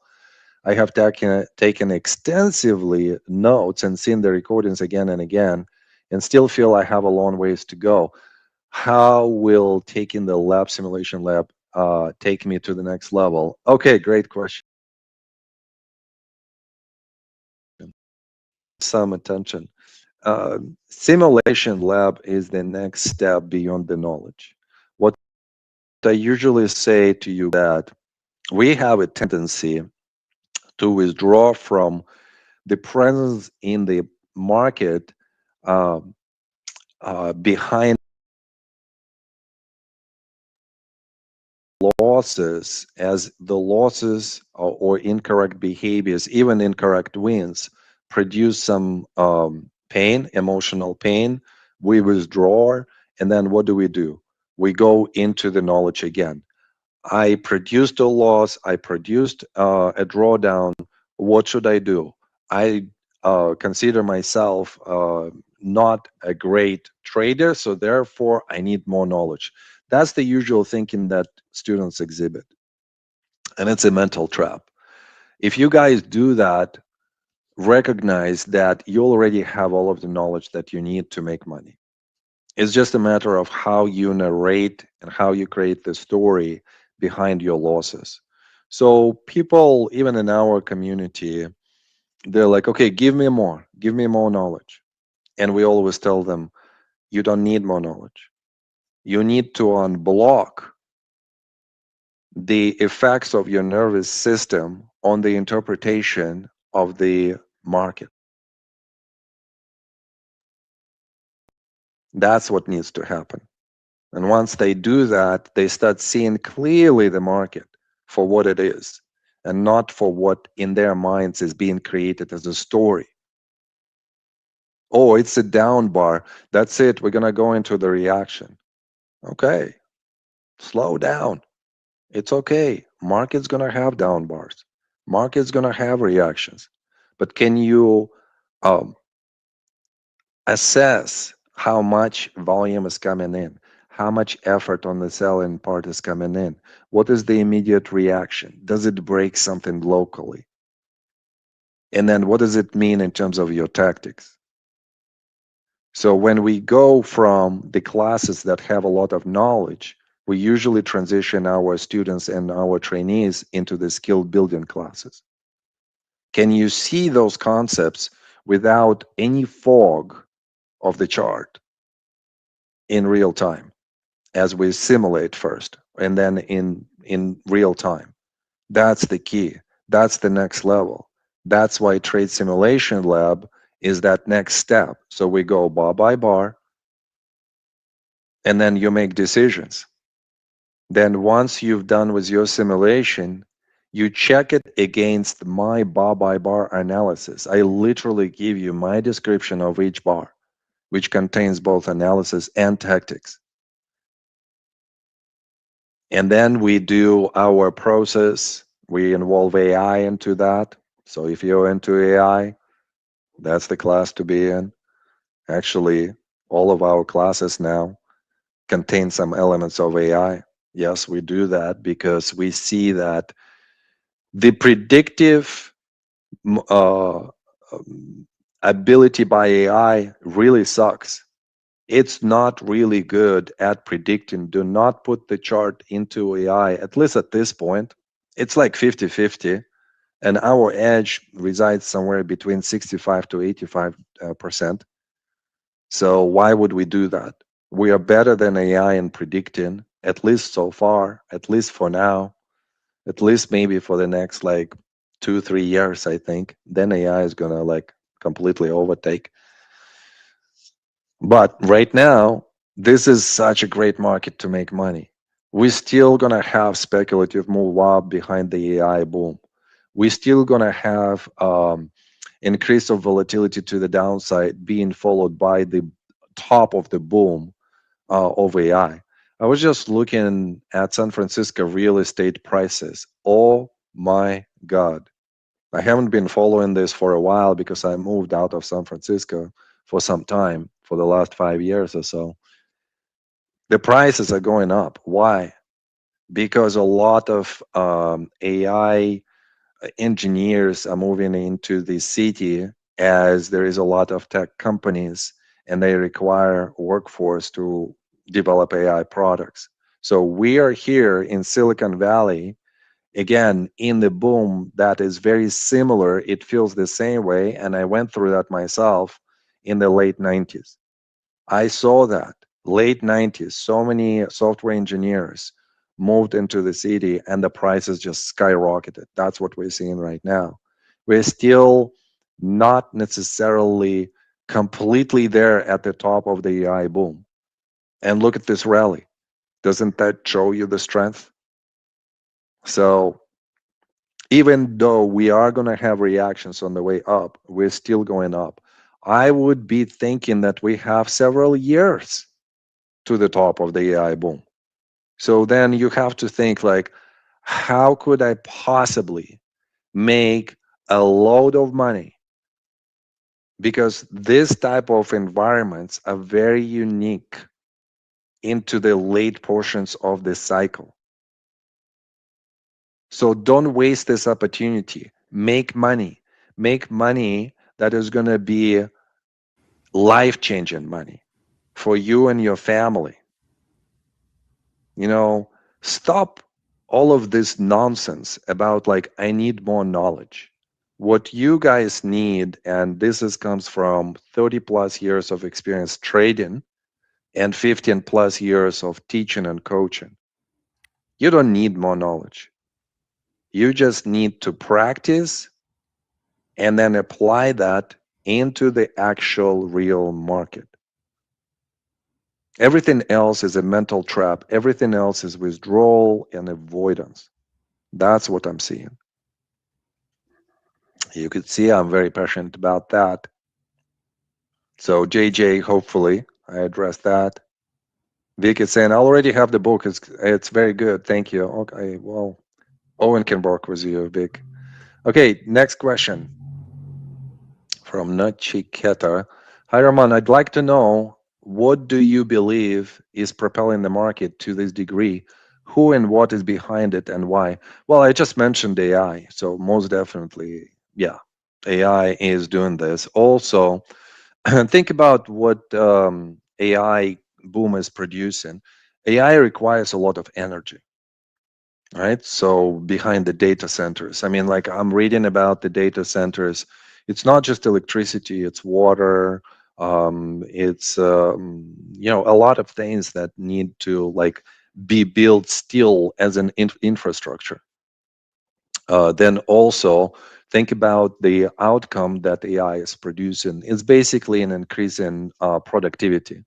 If you look into the cycle of the computing and the internet in the 1980s, 1990s, what did computers and internet produce for us at the workplace?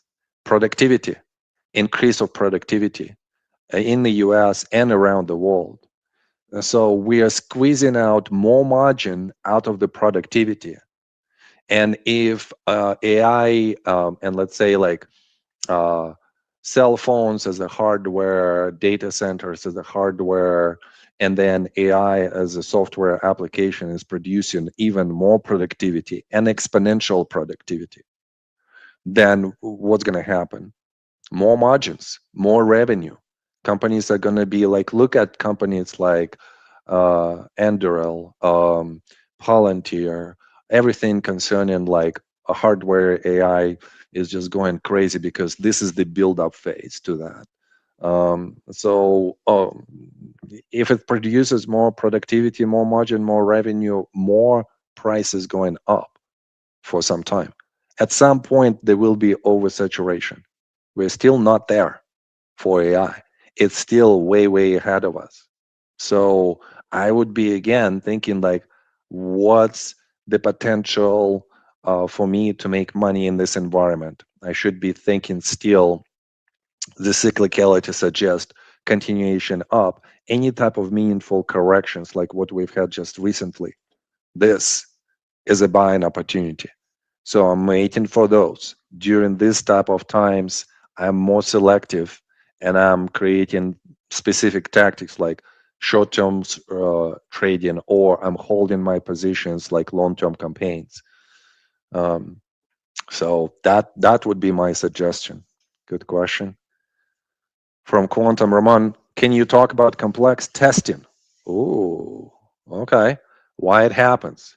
And what all different ways it can show up on the chart. Oof.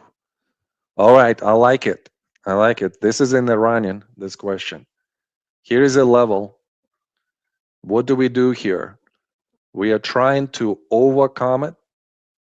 Overcome it. So there is testing at this level. Then we extend, and then we test it. Now, this is for those who are engineers. This question right here, this bar.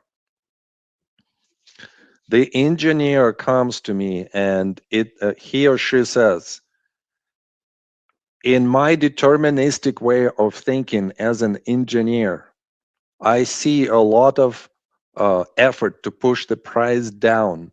I see a lot of power behind this bar.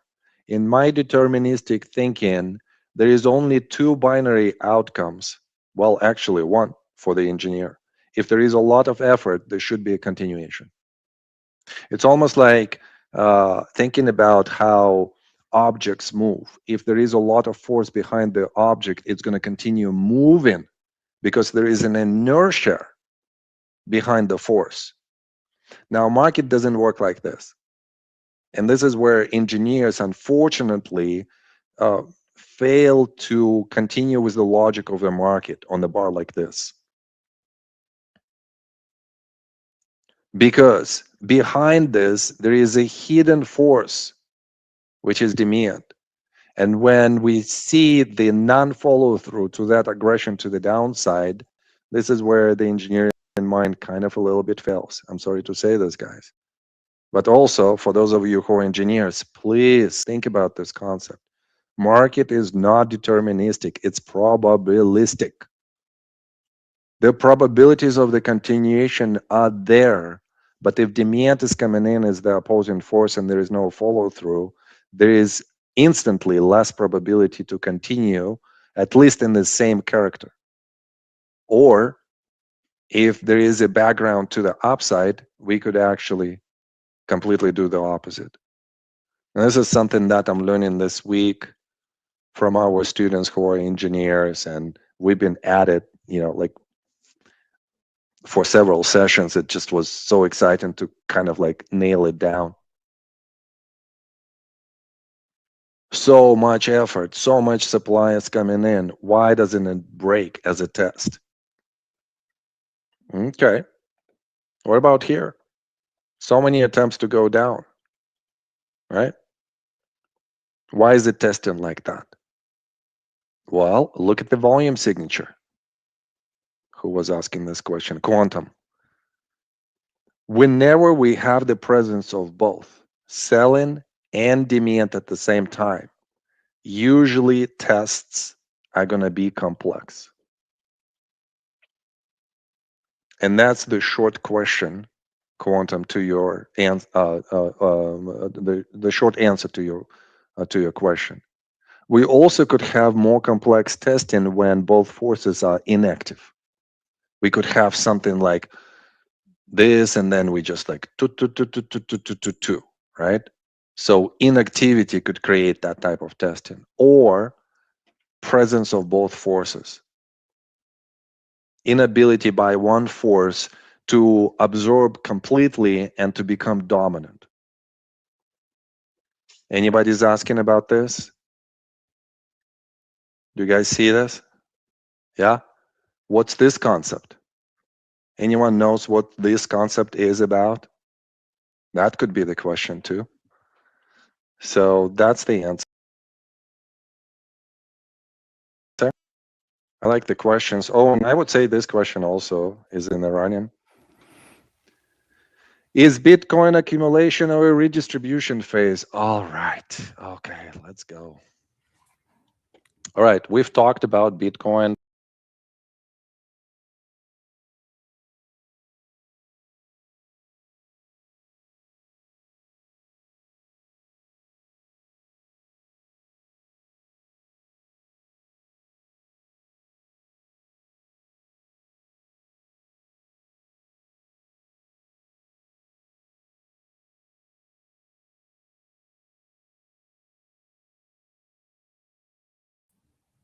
Selling does not overcome this bar, suggest more testing.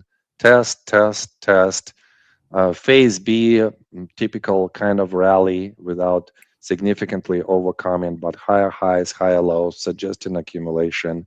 Final phase C, type of attempt to go down into the higher low, and then we see in how supply is diminishing, suggesting going up.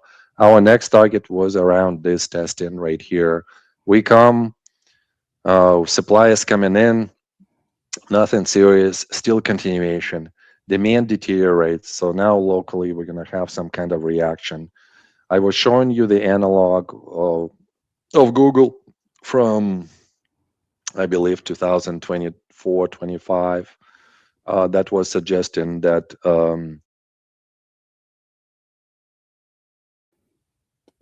we're going to have a continuation, but that continuation could have some kind of reaction and then continuation like this.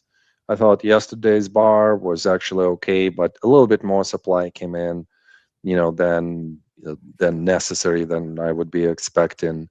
So let's see. But so far, I mean, I need to see some kind of more meaningful down bar, something like better than maybe like this, then this, then this. Could it produce maybe a bar like this? Then we'll talk about like, oh, okay, this is something more unusual. So this could be more in line with like an area like this. Until this happens, like I wouldn't be thinking too much about this. It just we still could react to the downside and still go up. All right, so that's what we're going to be waiting for Nvidia. So let's see what Nvidia does to the whole markets. It will touch Bitcoin too. Don't think it won't. Bitcoin is very tied to ETFs, and it's tied to the stock market at this point. So it goes together. But you see some very nice things with software. So software tends to be more in line with what Bitcoin is doing. So if software survives, no problem. I don't think we should be worried too much, but I'll be watching and see how that goes. If everything's fine, then Hut should be fine too. But be aware, this week will be a lot of turbulence. Now, if you go back to the video, he was talking about like 1999. You see a lot of parallels with 1999. If this is true, we are going to get a kind of dot-com bubble like we saw in 98 to 99. Yeah, this will be your last chance to make a ton of money really quickly, right? It will probably dwarf what you saw back during the COVID pump in 2020 into 2021. This will be crazy. That'll be crazy. Another repeat of the 90s would be crazy work. So shoot, man. I don't know. This will be it. Get as many loans as you can. Who knows? Just borrow money. Just go debt maxing and just start buying everything up that has AI on it, and just try to make as much money as you can, because the money's going to be flowing. Now, this also will be determined. Like, you remember, he at the beginning he just ignored that question too. He got asked about the new Fed chair. He ignored it.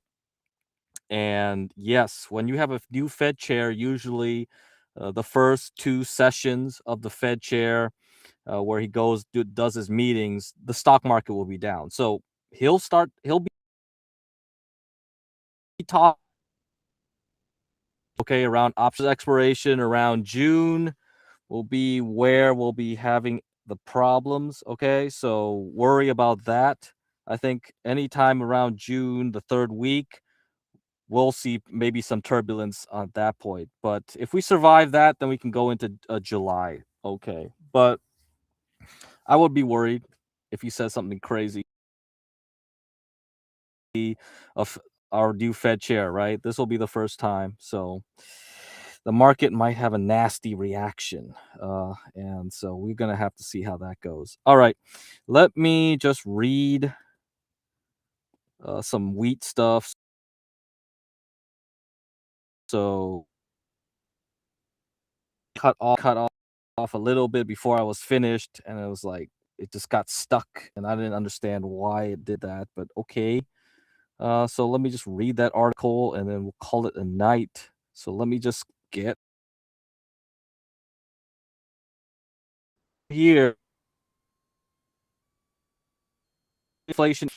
So he's big on inflation. He was big on gold. Okay, gold versus bonds. He's like, gold will kick bonds ass, which is true. He's friends with that that Hugh Henry, that scuffed Bono. I guess somebody called him that. All right, scuffed Bono. Yeah, Scottish guy. He's all on acid. He's surfing now in St. Bart's. So he was against him on that. He was like, long gold, short bonds. And yeah, he took the opposite position. And so far it worked out last year. It doesn't seem to be working too good this year because gold has stopped moving up. It's stuck going sideways, but shorting bonds is still the correct move. So at least that's true. And he's like, yes, food inflation, labor inflation will be the biggest problems in the next decade. So let's see. Maybe food inflation is the key. Both move in gold and oil seem not to be bearish. Is that because only food inflation matters? One of the market theories I was taught when I was young was that when oil prices are up over 50% year over year, okay, the S&P 500 does poorly. Oil is certainly up 50% year on year. All right. But obviously, we're on semiconductor land and we don't care about this.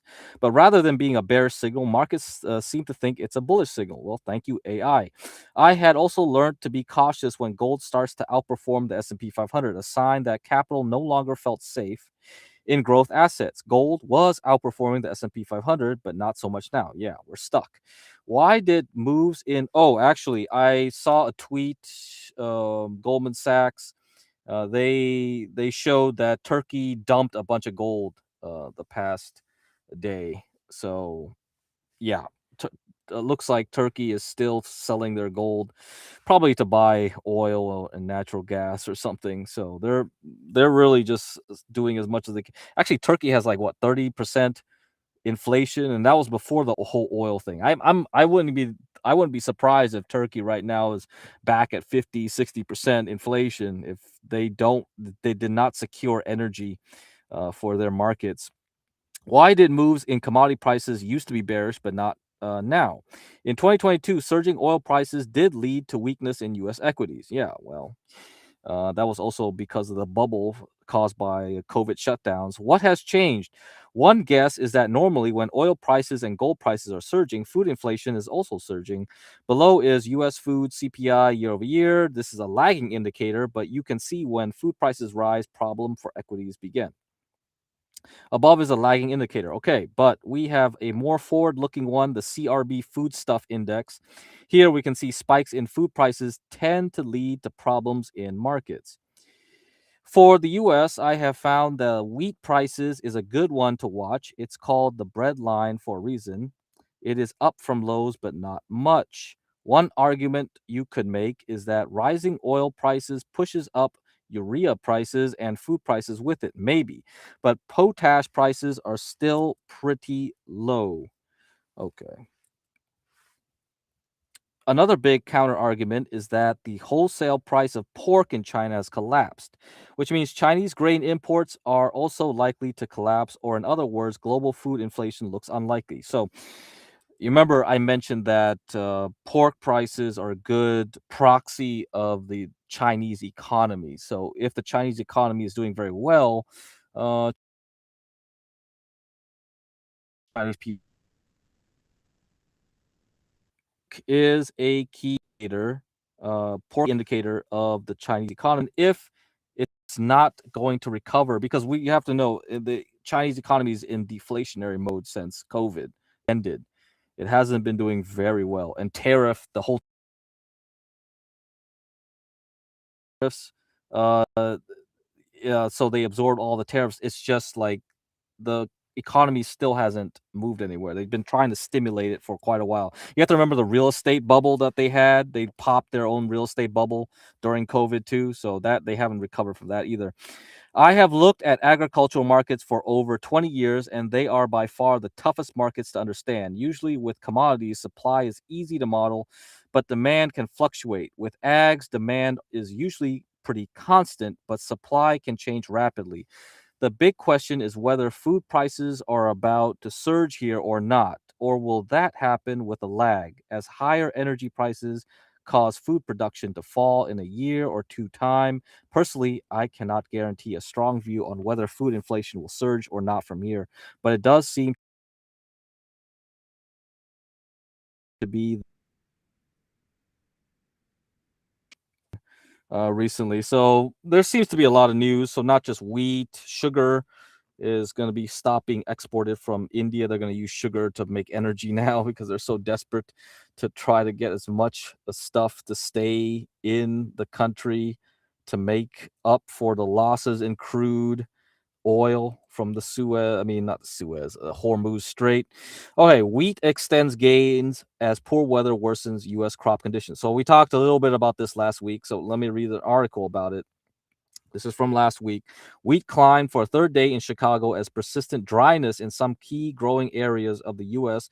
threatened the supply outlook. Drought in parts of the U.S. Great Plains is straining crops. Winter wheat was rated 28% good to excellent. Yeah, I mentioned that. Down from 31% last week and well below 54% a year ago. The latest data from the U.S. Department of Agriculture showed Monday. Traders were also awaiting the latest USDA World Agricultural Supply and Demand Estimates report due Tuesday, which should show the extent of weather impact. A crop tour in Kansas this week is expected to report freeze damage and drought stress for hard winter wheat. Soft red wheat futures rose as much as 2.2%, while prices for hard red winter variety climbed as much as 2.6%. Grains also tracked crude oil higher after U.S. President Donald Trump cast doubt over the ceasefire with Iran, rejecting Tehran's latest peace offer. And right now, yeah, it's just a back and forth rumors on Twitter, whether like he's going to accept the latest Iran propositions. It looks like he rejected them, so now we're going back to Iran to see what they're gonna say. There's also rumors that they're ready to attack this week, so maybe you're gonna have to worry about that. I don't know. Maybe we got the green light from China to do something, likely prolonging the effective closure of the Strait of Hormuz. A move to end the war would lead to an unwinding of long positions in wheat, spurring a sell-off, according to ag resource head Dan Basse. So I think you can wait on being long wheat, corn, soybeans, and all that. Let's get through this phase of the markets. Okay, I do think like overall into next year, yes, wheat will go up a lot higher, but there will be a better place to be buying that stuff.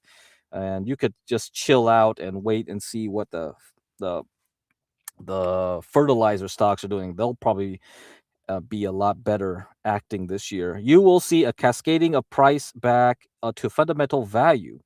Baze said at the GrainCom conference in Geneva on Tuesday, we do have a war and we had a problem with some HRW crop within the US that's factored into this, but you can still see there's an abundance of wheat going forward. All right, whatever. Well, that's what you say. All right, so prepare. I don't think this is going to be important right now. Just like I said with uranium and lithium, yeah, you can find a better entries later on. I think just focus on the software we're talking about, and if you wanted something, get into steel and aluminum. Those charts look very strong. They've barely taken dents, even when copper has been going down. So yeah, select steel stocks, select aluminum stocks. Very, very good. All right, guys, I'll see you tomorrow. Let's see what happens. VIX will expire. Maybe nothing will happen. And then we'll have to wait for Wednesday then. Wednesday during the day, nothing because NVIDIA after the close will report NVIDIA. So there won't be not happening anything during the day on Wednesday, I hope, unless some of the earnings like Target or TJ Maxx somehow will scare people. Lowe's and tomorrow will be Home Depot in the morning. So maybe those things will matter, because people are just looking for a reason to sell, right? If any of those companies says the consumer is weak, yeah, that could scare the markets, and the market is looking for an excuse to sell. Let's put it that way. You've already seen it last Tuesday, right? We don't have anything to pump up semiconductors anymore until Nvidia reports on Wednesday after the close, so till Thursday. So plenty of hours during the day, overnight, for people to get scared and sell because that's just how the market is. It just wants to. And we'll have to see what kind of range it builds. And then from there, we'll know how long we have to wait into next week. But if everything goes well with NVIDIA, then we'll continue on up. No problemo.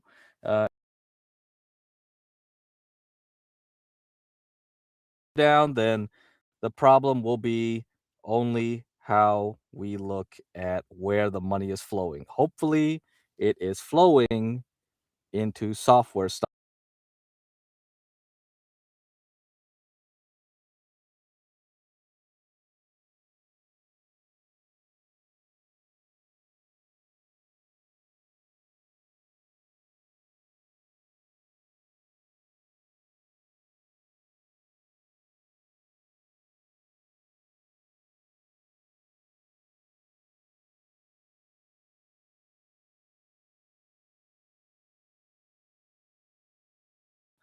On Wednesday, I guess. Yeah, Wednesday. If I don't talk tomorrow, hopefully tomorrow will be boring. But if there's nothing going on, then I don't need to say anything. I think you guys know what to do. Just wait and watch and be patient. If you want to trade something, trade it quickly and move on. Don't be guessing what something's going to do in the next 2 days, okay? If you do, well, hopefully you don't